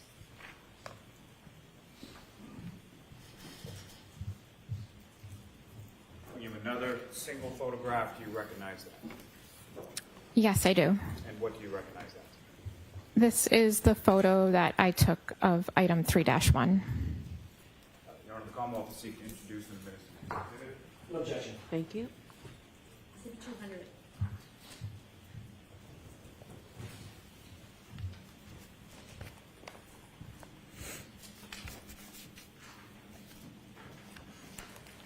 May I publish, Your Honor? Yes. Ms. Gilman, if I could have photograph 9394. And Ms. Hanley, do you recognize what's up on the screen as Exhibit 200? Yes, I do. And what do you recognize it to be? This is the photo that I took of item 3-1. And what's contained in here, is that a fair and accurate portrayal of what the item 3-1, the taillight housing, looked like when you received it? Yes. Now, as far as, and we'll get to this more a bit in a moment, but as far as any sort of comparative analysis that you did with any other item, what part of this taillight housing were you comparing to that other item? So there were clear and red plastic portions of the taillight that appeared to be broken. So I sampled portions of the clear plastic as well as the red plastic on the taillight. And just for clarity purposes, if you could with the pointer, as far as which of these pieces up on the screen were you sampling the clear and or the red plastic from?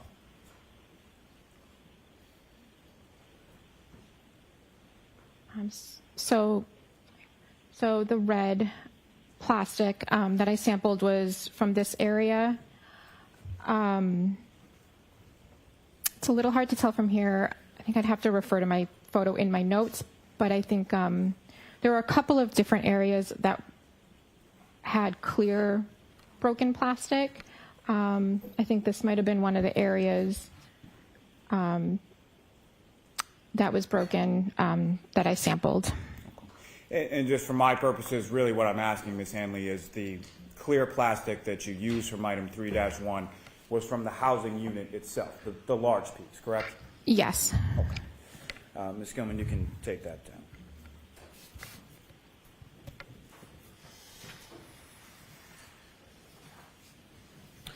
Now, the other item that you were comparing this to was item 7-18.18. Is that correct? Yes, that's correct. And what was provided to you as the description of that item, 7-18.18?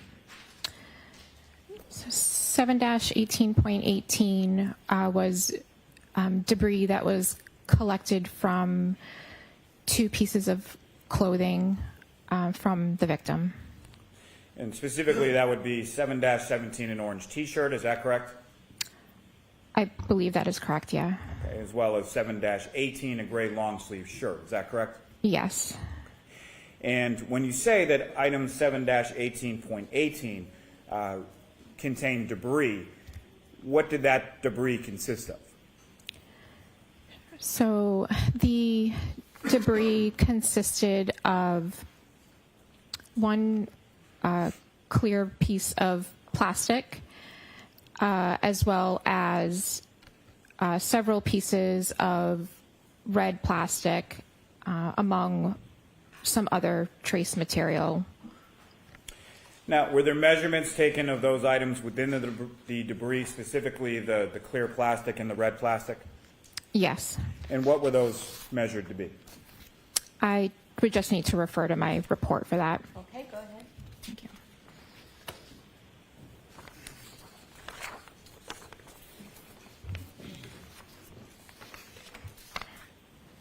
Okay, so the clear piece of plastic in 7-18.18, it measured approximately 1/8 of an inch by 1/16 of an inch. And then I measured the largest and the smallest of the red plastic pieces. And the largest piece of red plastic measured approximately 1/16 of an inch by less than 1/16 of an inch. And the smallest piece among those measured approximately less than 1/16 of an inch by less than 1/16 of an inch. And so those particular pieces that you measured, about how small are we talking about? So the largest for the red plastic, the largest piece measured, just for visual purposes, it's roughly like the size of a grain of rice. The rest of the pieces were smaller than that. And who within the lab provided that debris in that taillight housing to your unit, to the trace unit? So the debris from the clothing was transferred to my unit by Maureen Hartnett, and the taillight was submitted to the lab by Trooper Christopher Moore. May I approach, Your Honor? Yes.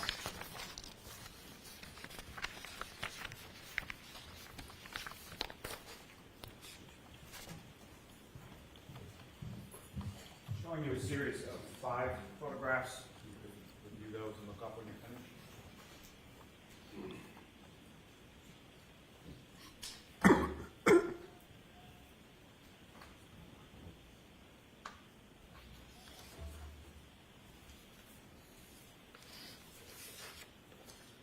Generally speaking, Ms. Hanley, do you recognize what's depicted in those photographs? Yes, I do. And what do you recognize those? Those are the photographs that I took of 7-18.18. I'm going to call both the seat to introduce and admit as the next exhibit, A through E.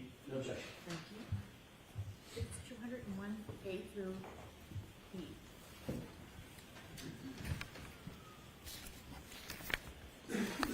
Your Honor, may I publish? Yes. Ms. Gilman, if I could have photograph 9352. And Ms. Hanley, what is depicted in this photograph on the screen?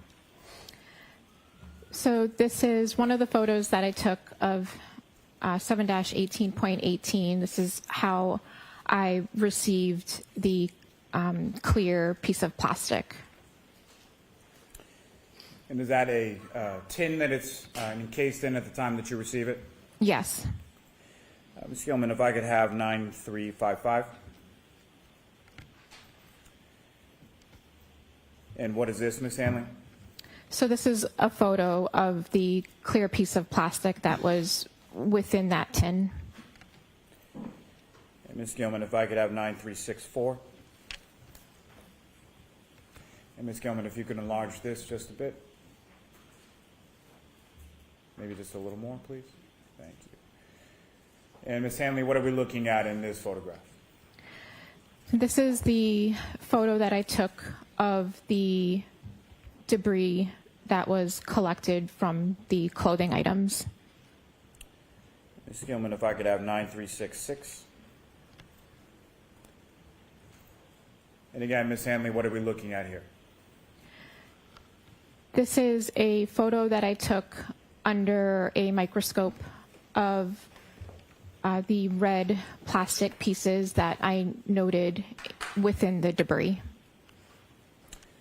And lastly, Ms. Gilman, if we could have photograph 9369. And Ms. Hanley, what are we looking at here? This is a picture that I took of the red plastic pieces that I removed from the debris. Thank you. Ms. Gilman, you can take that down. Now, Ms. Hanley, in reference to your comparative analysis from item 3-1, the taillight housing plastic, to the clear and red plastic pieces of debris from plastic debris from item 7-18.18, the clothing of Mr. O'Keefe, what types of instruments did you utilize in this comparative analysis? Sure. So after completing my examination, I utilized a comparison microscope as well as a polarized microscope, a FTIR, which is a Fourier transform infrared spectrometer, and I also used a microspectrophotometer, also known as a microspec. And what is a microspec? So a microspec is an analytical tool that we can use to examine samples that have color. So it provides information on the sample's dyes and pigments. And how is that utilized in your comparative analysis? So I ran samples from both items that I was comparing, and I compared the data from those two items as a part of my comparative analysis. And when you run that sort of data, can you describe for the jury sort of what that data looks like? Like, what are you physically seeing when you're examining the data from a microspec? So what we refer to it as a spectrum or just a graph, and when we do the comparison, we can overlay those spectra or graph to determine if they are consistent or not consistent. And I know you spoke a little bit about it in your testimony yesterday, but if you could remind the jury as far as an FTIR, what is that and how is that used in your analysis? So an FTIR is another analytical tool that we can use. A sample is exposed to infrared light, and it reacts in a certain way with that light.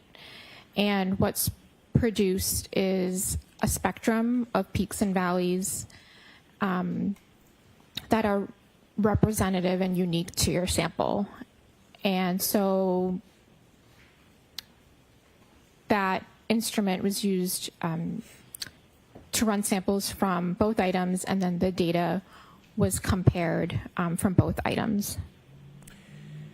Now, from your comparison of starting with the clear plastic from the debris from Mr. O'Keefe's clothing, from your comparative analysis of that clear plastic to the clear plastic from item 3-1, the tail light, what did you conclude?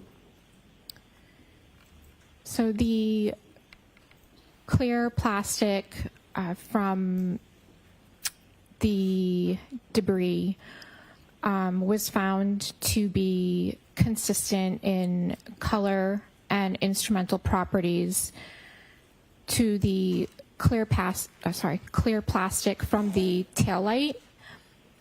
So accordingly, the clear plastic from the debris could have originated from the clear plastic from the taillight or from another source with the same characteristics.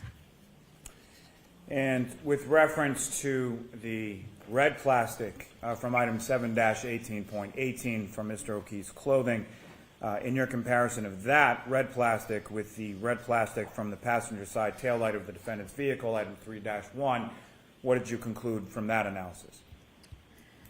So the red plastic that I sampled from item from the debris from the clothing from 7-18.18 was found to be consistent in color, microscopic appearance, and instrumental properties with the portions that I sampled from the red plastic from the taillight. So accordingly, the red plastic from item 7-18.18 could have originated from the red plastic that I sampled from the taillight or from another source with the same characteristics. I'm sorry, Your Honor, if I could just hold on 1 minute while the sirens pass. May I approach again, Your Honor? Yes. Actually, is this a good time to take a break, Mr. Lally? Lunch and break? Entirely up to the court. I probably have another 3-4 minutes left. I'm going to see counsel for 2 minutes, folks.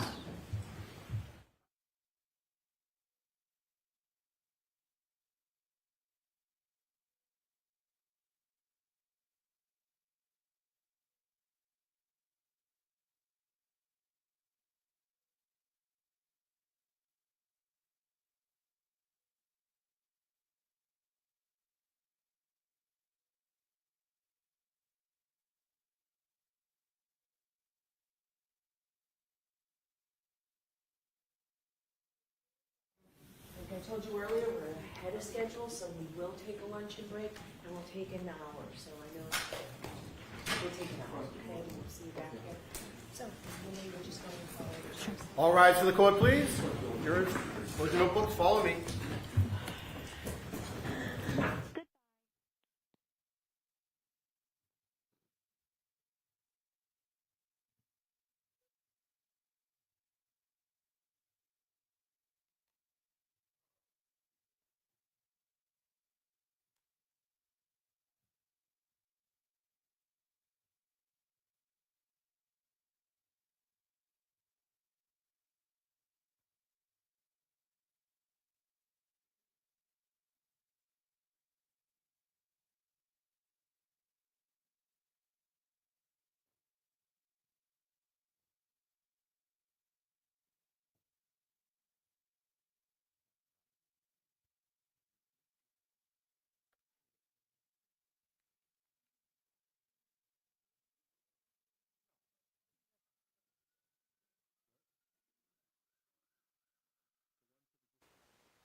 Hey there, Karen Reed trial watchers. So we know that you're true crime fans, but are you also in a business of some kind? Well, if so, I want to tell you about Odoo. They're sponsoring this live trial stream. So Odoo is an incredible all-in-one business management software that provides you with a range of applications. One of their best applications, the sales tool. The Kanban pipeline, game changer. Whether you're working with leads or full-blown opportunities, you can visually track every stage of your sales process. You just drag and drop to move deals forward. And it's fast and honestly kind of satisfying. When it's time to send a quote, it's literally a couple of clicks. The reporting, super clear. You get a live view of your pipeline, conversions, what's working, so you can focus on closing and not guessing. Right now, you can get a free 15-day trial of Odoo's all-in-one business solution and see how it can make your life a little bit easier. Just scan the QR code on screen or head over to odoo.com/LCLiveCRM.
Hey, this court's back in session. Please be seated.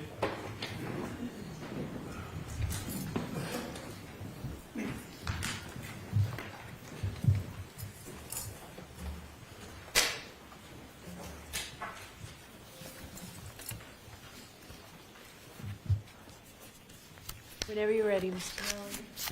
Hanley. Thank you, Your Honor. Now, Ms. Hanley, when we left off, you were discussing the comparative analysis you did between item 7-18.18, Mr. O'Keefe's clothing, and item 3-1, the taillight housing or the plastic within the taillight housing of the defendant's car, correct? Correct. And there were a number of different instruments that you used through the course of your examination and analysis, correct? That's correct. And what were those instruments that you used again in that portion of the analysis? Sure. So I used a polarized light microscope, a comparison microscope, an FTIR, and a microspec. And, Your Honor, may I approach? Yes.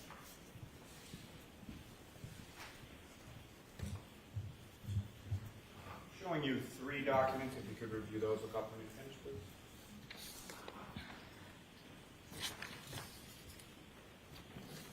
And do you recognize those? Yes, I do. And starting with the first page of that 3 pages, what do you recognize that? It is the FTIR comparison data for the clear plastic from item 3-1 and the clear plastic from item 7-18.18. And if I could direct your attention to the second page within that, what do you recognize that? So this is also FTIR comparison data from for the red plastic from item 3-1 and item 7-18.18. And lastly, the third page within that set, what do you recognize that? So this is the comparison data from the microspec from the red plastic from the item 3-1 and the red plastic from 7-18.18. Your Honor, the Commonwealth will seek to introduce and admit as the next 3 exhibits individually. No objection, Your Honor. All right, thank you. You want them marked individually, or you in a set? Individually, please. Thank you.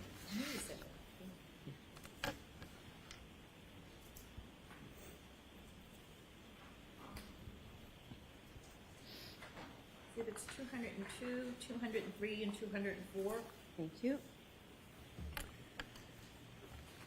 And again, Ms. Hanley, when it came to your analysis of the clear plastic material from the debris from John O'Keefe's clothing and the clear plastic material from the defendant's taillight, what were your conclusions from that analysis?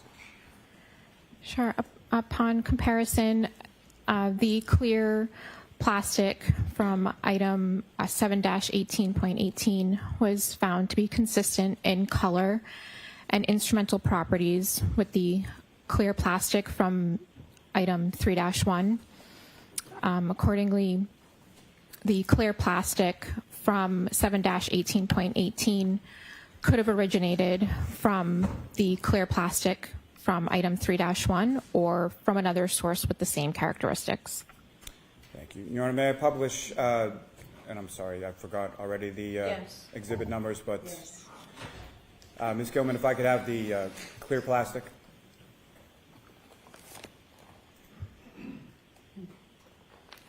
And Ms. Hanley, can you describe for the jury what we're looking at in this, what's up on the screen right now?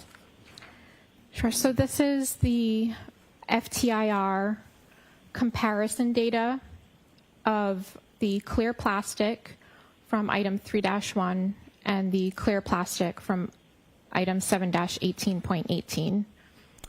And Ms. Hanley, if you could, using the laser pointer before you, if you could direct the jury's attention to which is which as far as the top and bottom here. Sorry.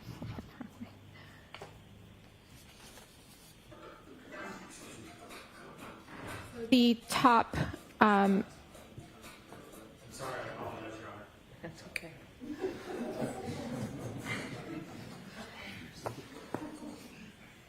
the top spectrum is item 3-1, and the bottom spectrum is item 7-18.18. And Ms. Hanley, when you're comparing these two as far as the data that you receive, what is it specifically that you're looking at in your comparison as far as the data is concerned? So when I'm comparing the spectra, I'm looking at the peaks in each sample to determine if they are consistent or not consistent. Thank you. And if I could turn your attention to the red plastic material from the debris from Mr. O'Keefe's clothing and the red plastic from the passenger side taillight of the defendant's vehicle, what did you conclude in your analysis there? So upon comparison, the red plastic from 7-18.18 was found to be consistent in color, microscopic appearance, and instrumental properties with the red plastic from item 3-1. So accordingly, the red plastic from 7-18.18 could have originated from the red plastic from item 3-1 or from another source with the same characteristics. Thank you. And Ms. Gilman, if I could have the red plastic data. And Ms. Hanley, directing your attention to the screen again with the laser pointer, if you could delineate for the jury as far as which set of data is associated with which item. So the top spectrum is item 3-1, and the bottom spectrum is item 7-18.18. And again, if you could just direct the jury's attention with that laser pointer to the areas as far as the data peaks and valleys that you're looking at in comparison of this data. So when I'm comparing them, I'm comparing the peaks to each other in each of the spectra to determine if they are consistent or not consistent. And in this case, you found them to be consistent, is that correct? That's correct. And Ms. Gilman, lastly, if I could have the microspec data. And Ms. Hanley, if you could describe for the jury, please, what are we looking at in this particular data set? So this is the comparison data from the microspec of the red plastic from item 3-1 and the red plastic from 7-18.18. And as far as the data in any microspec, but particularly this one up on the screen, using that laser pointer, could you illustrate to the jury sort of what these individual lines or what this data means? So these are the samples that I ran, and samples that I ran from item 3-1 and 7-18.18, and the spectra are overlaid in order to determine, to look at it and to determine whether they have a consistent or not consistent pattern. And from overlaying the data from the pieces of plastic from Mr. O'Keefe's clothing and the pieces of plastic from the defendant's taillight, what do you observe as far as from overlaying those two sort of data points? So I determined that they had consistent microspec data. Again, if you could just remind the jury as far as the microspec data, what type of data is that? So the microspec, it analyzes samples that have color. So it provides information of a sample's dyes or pigments. Thank you very much. Ms. Gilman, you can take that down. Thank you, Ms. Hanley. I have no further questions, Your Honor. Okay.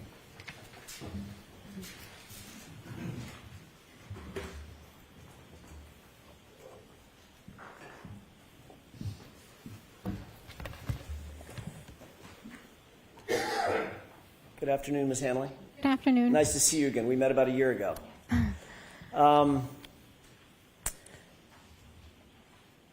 First things first, you were just talking about some plastic pieces in 7-18.8, correct? It was 7-18.18. 0.18, I left the one out. 7-18.18. We're dealing with a lot of numbers. I'm going to see if we can cut through that here in a second. Sure. First of all, you indicated that you were doing a comparative analysis in different, different categorical ways, using microscopy, using the microspec, using the FTIR. I think you also use the FTIR in that as well? Yes. And you indicated that your analysis concluded with those pieces could have come from the same source, from the source in 3-1, the taillight. But you're not conclusively saying they did, correct? It could have come from, they could have a common origin, or it could have come from another source with the same characteristics. Right. So in other words, another way to say that, Ms. Hanley, is it may have come from the taillight, may not have. It's a possibility. Okay. I also want to ask you real quick about the taillight manufacturer. You were shown an exhibit, I think it's exhibit 200, and I think we have that available. With the court's permission, we don't have to cut the lights. I think the lighting is just fine.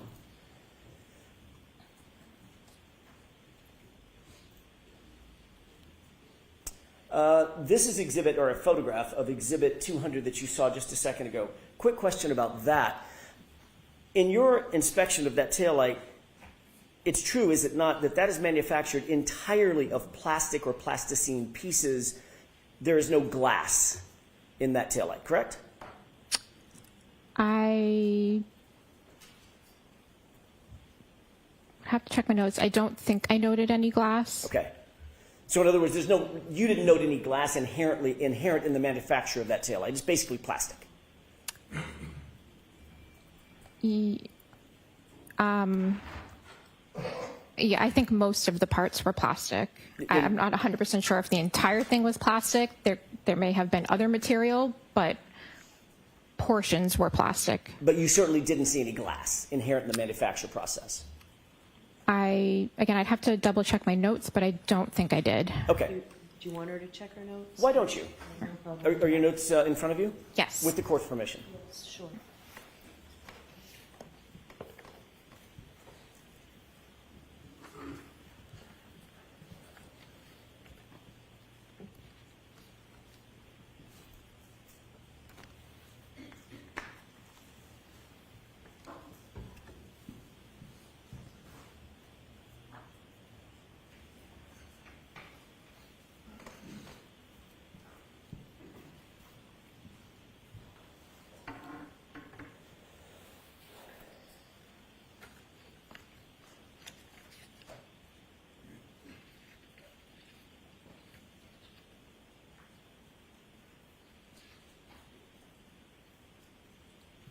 Okay, so I did not make any notation that I noted portions that were glass. Great.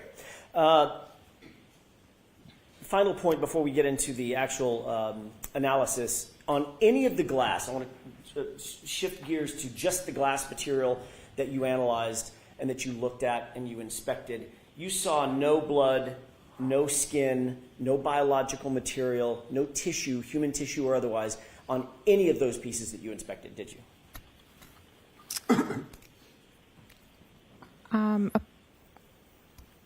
Upon examination of those items,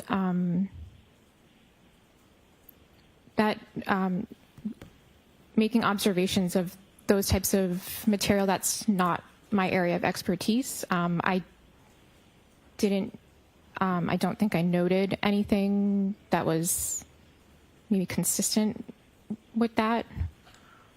So in other words, even though you're not in the bio material expert section of the lab, you certainly would have noted if there was skin or biological material or obvious blood on glass pieces. You were looking at them in many cases through a stereo microscope, correct? Yes, I would have made note of observations of anything that I would have noted on the surface. Great, and you did not, because you didn't see anything that was suggestive of that, correct? I think I just made note. I have to check each item, but I think I did note that there was some dirt debris on some of the items. But not biological material. I did not note anything that would be maybe consistent with that. Great. Thank you. I want to talk about the comparisons that you did. And you'll forgive me, I'm a visual learner. So I'd like to talk about it in 4 categories. Okay. Linear categories. Category 1, item 3-2. Category 2, item 3-3. Category 3, item 7-12. Category 4, item 7-14. 3-2, 3-3, 7-12, 7-14.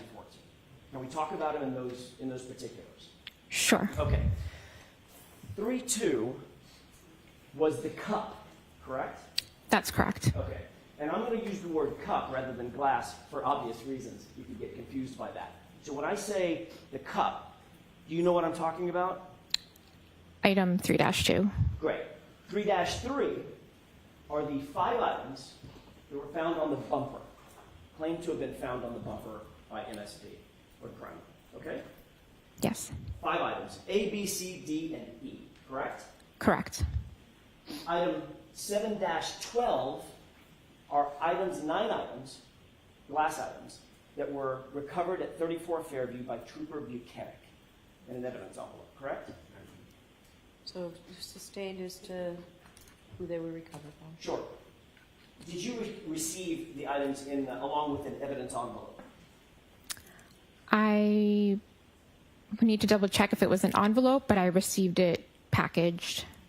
Okay. And the packaging normally, under normal circumstances, the packaging comes with labels that gives you reference about where things came from. For instance, when Mr. Lally asked you, were you aware or did you become aware that items were claimed to have been found on the bumper? You didn't actually find those items, but that was the description you were given, correct? That was the description of the item in our limb system. Okay. And going back to 7-12, that's our 3rd category, was that described as 9 pieces of glass that were found at 34 Fairview by a sergeant by the name of Buchanan? Or do you recall that? I am not sure who recovered them. Or what it said on the evidence envelope? That's what I'm asking. I would have to check my photos to see if it says that. We'll get to that in just a second, but fair enough. 7-12, 9 items, A, B, C, D, E, and if my memory serves, I, K, and L. I'd have to refer to my notes to. Can you please? Yes.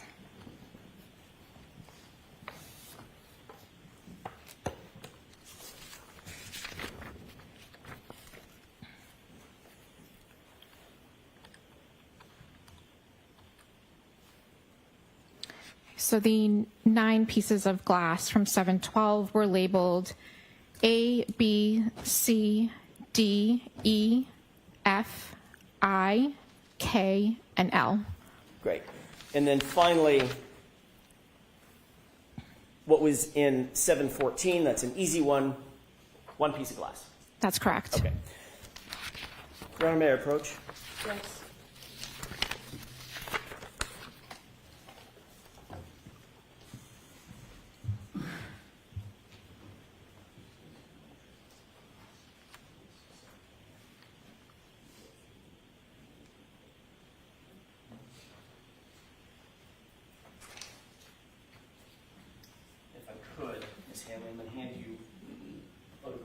That should be 2 photographs of the exact same thing.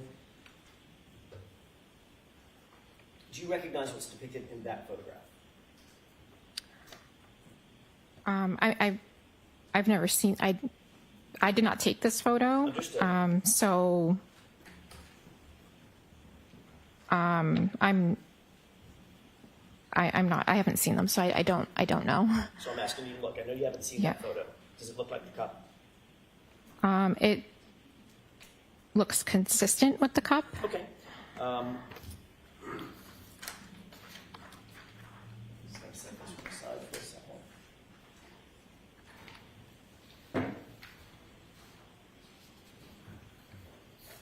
take a look at the second photo. Do you recognize what's depicted in that photo?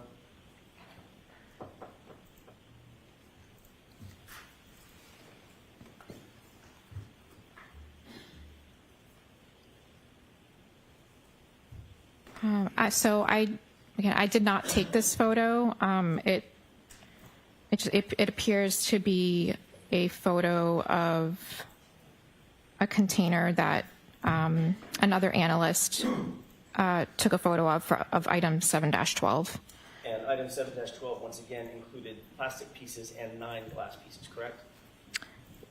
Correct. Do you see the evidence label on the very top of that evidence envelope? I'm not sure which label you're talking The about. one under the red tape. Yes. Does that appear to be a label marker that's done to maintain chain of custody?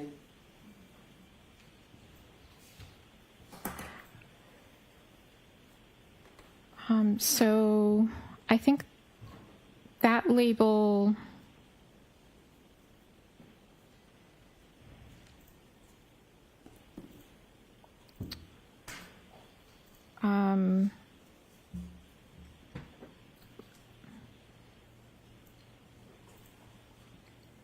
Sorry. Sure, can we bring these over to the side? Sure.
Jurors, sometimes we're at sidebar in an effort to try and speed things up. So even though we take your time that way, this should make things move a little easier.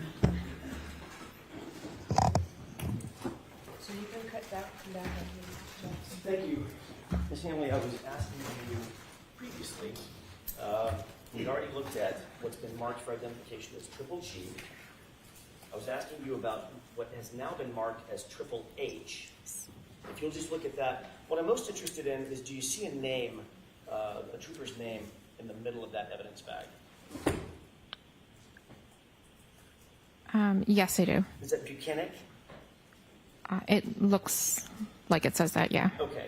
And just so we're clear, that bag is associated with 7-12 of your analysis. The item 7-12, correct? Yes, again, I didn't take this photo, but I have, yeah. I realize that. It says 7-12 Yeah. right on the photo. doesn't it? Yes, yeah. Okay. That's all I need. Taking a look at what's been marked as triple I for identification. Do you see a name associated with that evidence bag? Yes. What name is that?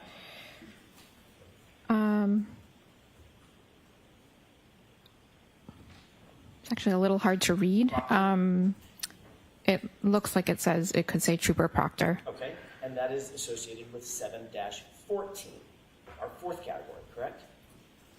It is labeled as, excuse me, 7-14. Thank you. And finally, does that, which has been marked as, for identification at least, as triple J, does that appear to be the contents of that bag, which is a single piece of glass in 7-14?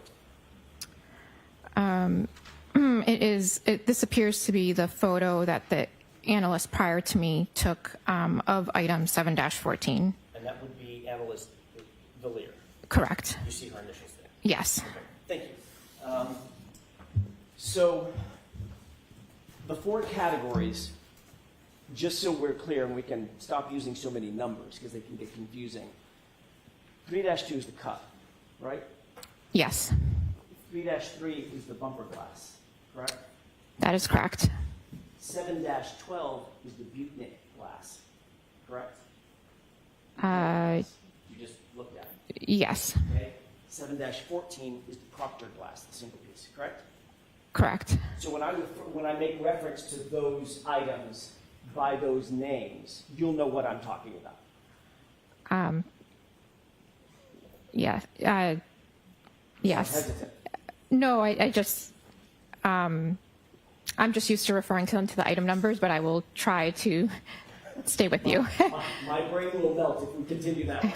Can she do it both, Mr. Jackson? Sure. Any way that you wish. I have another document that I would like to approach with, if I could, with the court's permission. Okay. Thank you.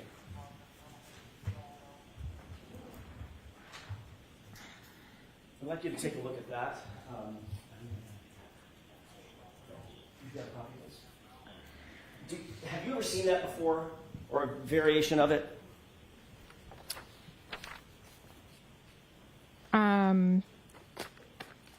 Yes. Okay. Saw it last year, correct? Or something close to it last year? Yeah, it looks consistent. Okay. I'm sorry, may we approach on this? Okay. If there are any others, Mr. Jackson, why don't we bring all the... This is it.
So I think I gave somebody the copy that I was using. I need a copy. If I may approach?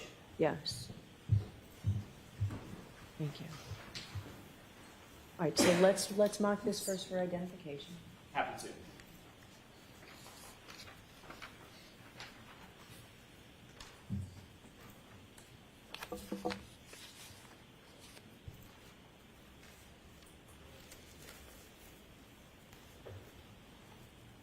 Exhibit KKK for ID.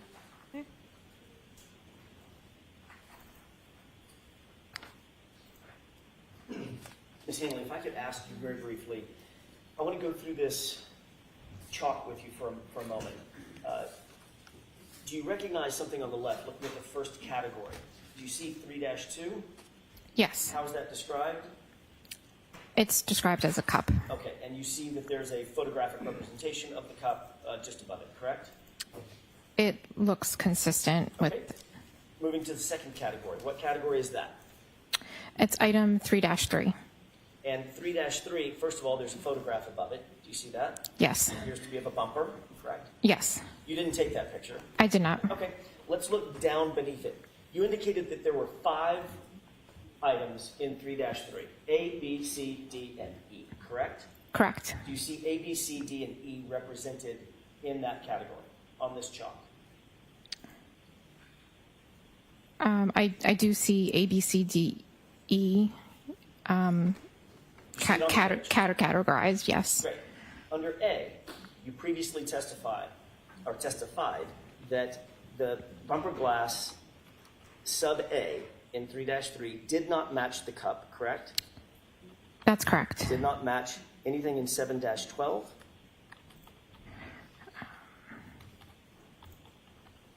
Sorry, just give me one moment.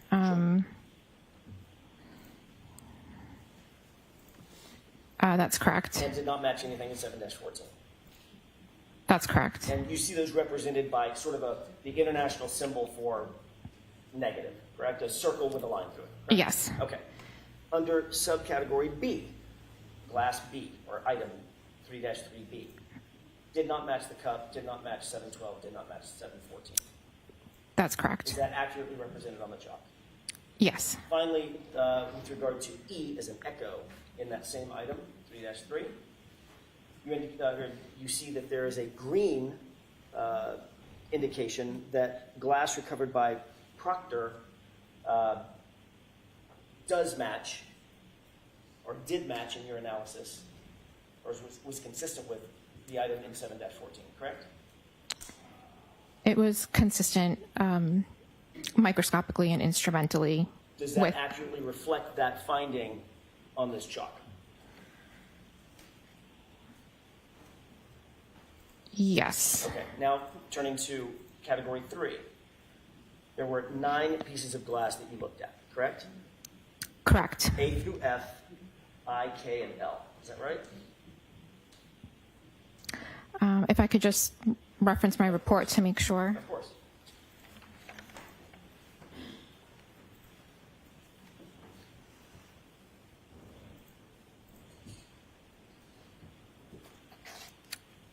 Yes, those are the correct letters. And A, B, C, D, F, and K all matched the cup, correct? Again, I would just need to confirm with my report. Take your time.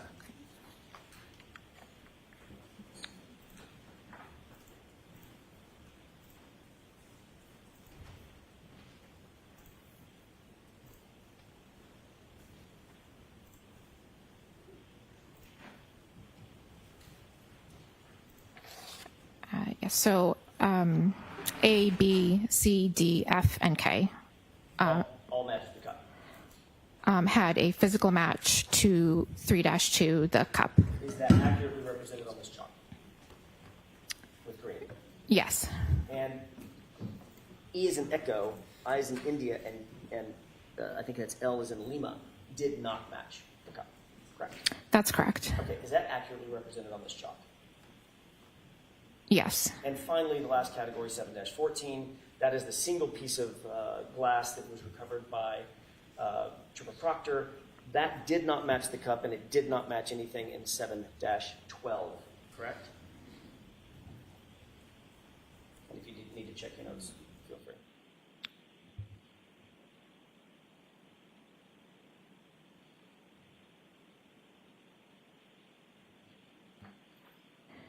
Yes, that's correct. Is that accurately represented on the chart? Yes. Your Honor, I would move for the admission with the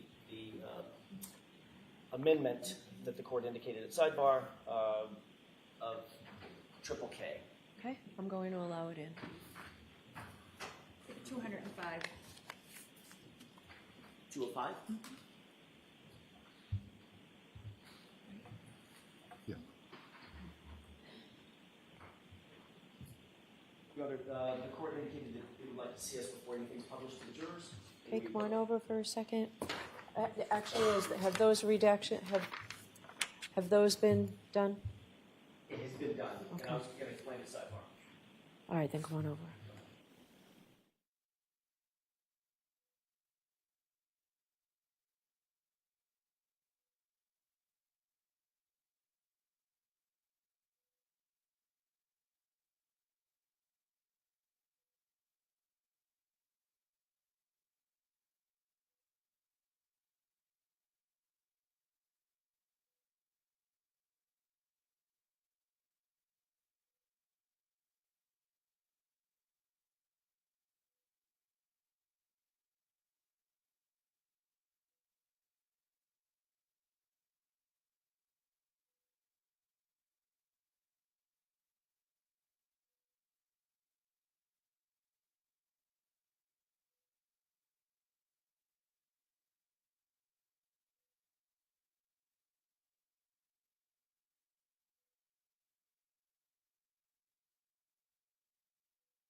$205.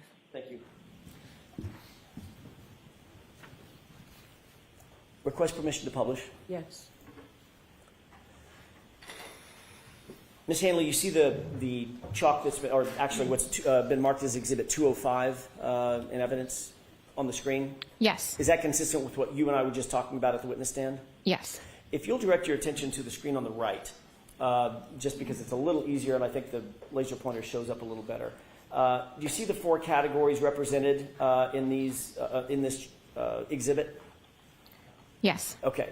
So 3-2, I'm going to go over it very quickly one more time, just visually. 3-2 on the left is the cup, correct?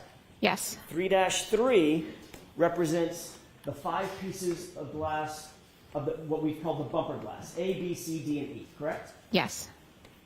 7-12 is the 9 pieces of glass recovered by Trooper Buchanan at 34 Fairview, correct? Yes. And finally, 7-14 is the single piece of glass recovered by Trooper Proctor, correct? Yes. Taking these one by one, just so everybody see? Taking these one by one, looking at starting with the bumper glass, category 2.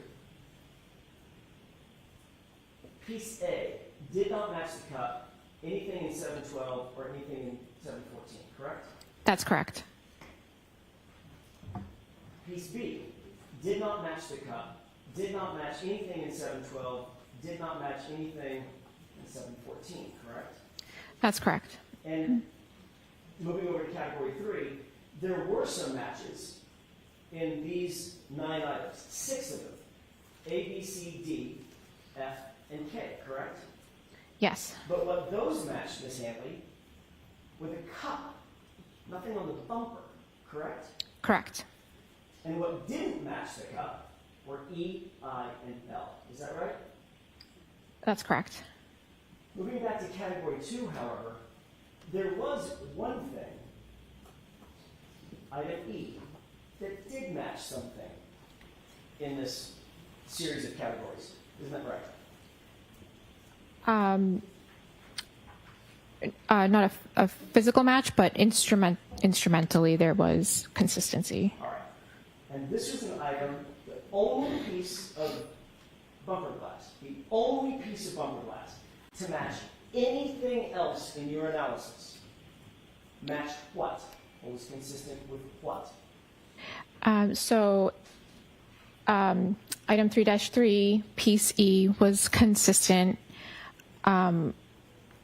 in physical and instrumental properties with the sample that I took from item 7-14. Which is the single piece of glass recovered by Michael Proctor, correct? Yes. But not a single piece of glass, nothing that you analyzed coming from that bumper matched the cup, did it? Nothing. Physical match comparison, there was no physical match comparison to the cup. Are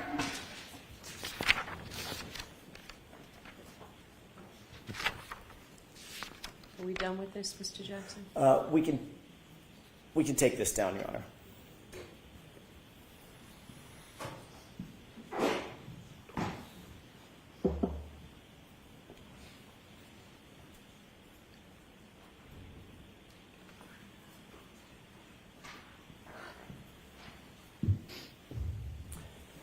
Your Honor, that's all I have.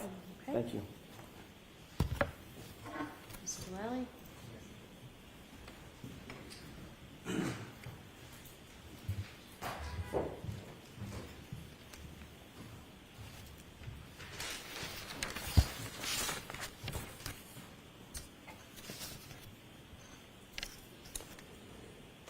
Now, Ms. Hanley, as far as you were asked some questions on cross-examination about biological pieces or tissue or things being on the glass, and you referenced that that was done in another unit, correct? Yes, if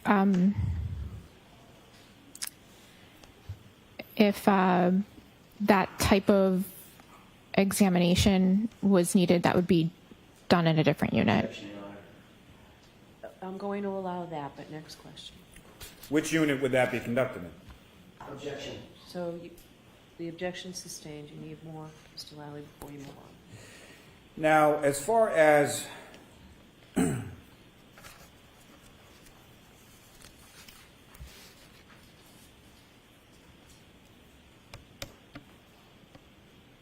the chalk that you were just presented, as far as the 4 photographs that were depicted in there, have you ever seen any of those 4 photographs before? No. Do you know specifically who or where any of the items 3-2, 3-2, 3-3, 7-12, or 7-4 were physically recovered from? I just have the description that's put in the LIMS system when it's submitted to the lab. And do you know that 3-2, the drinking glass, was recovered by the Canton Police Department on January 29th, 2022? Objection. Sustained. Do you know that item 3-3, the bumper glass, was recovered by Ms. Maureen Hartnett from your lab on February 1st, 2022? Sustained. Do you know that each of the 4 items were recovered by different people on different Objection, dates Your Honor. at different No locations? approach. Yes.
Ms. Hanley, from your conclusions that you testified about before, you found that the item 3-2, the drinking glass, was consistent with 6 different pieces from item 7-12 that were found in the roadway outside of 34 Fairview Road, correct? That's correct. And you also found that piece E from item 3-3, the bumper glass, was consistent with the single piece from item 7-14 that was found in the roadway outside of 34 Fairview Road. Is that correct? Yes, that's correct. And you also found that items from 7-18.18, the debris from Mr. O'Keefe's clothing, were consistent with the item 3-1, the taillight housing, correct? Yes, Your Honor. Sustained as to form. Now, as far as the chalk that you were presented with on cross-examination, was there anything in there about item 7-18.18 or item 3-1, either the taillight housing or the debris from Mr. O'Keefe's clothing? No, there was not. Nothing further. Anything? Very briefly. So in sum, not a single piece of glass on that bumper can be connected to that cup, correct? There was no physical match to the pieces that I compared for physical match from the bumper. There was no physical match to the glass cup 3-2. Thank you. So another way of saying that is not a single piece of glass that you analyzed on that bumper matched that cup, correct? Sustained. But the one piece of glass that did match something came from the same source, or was consistent with coming from the same source as the single piece of glass recovered on the possession of or bagged by Trooper Michael Proctor, correct? It was consistent with item 7-14. That's all. All right, Ms. Hanley, you are all set. I'm going to see counsel for a minute. Feel free to stand up and stretch.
All right, so jurors, I know you don't like it when we're at sidebar.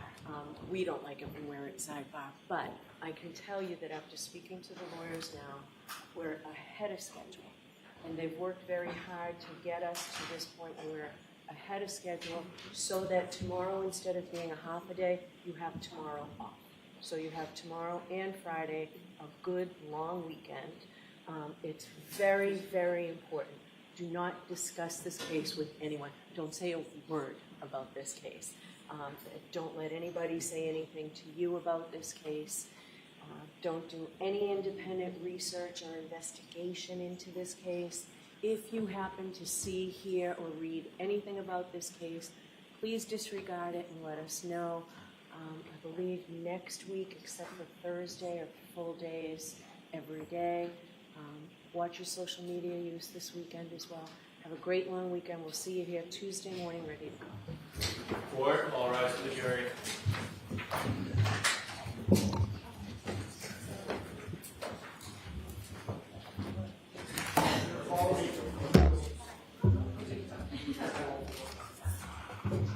Goodbye.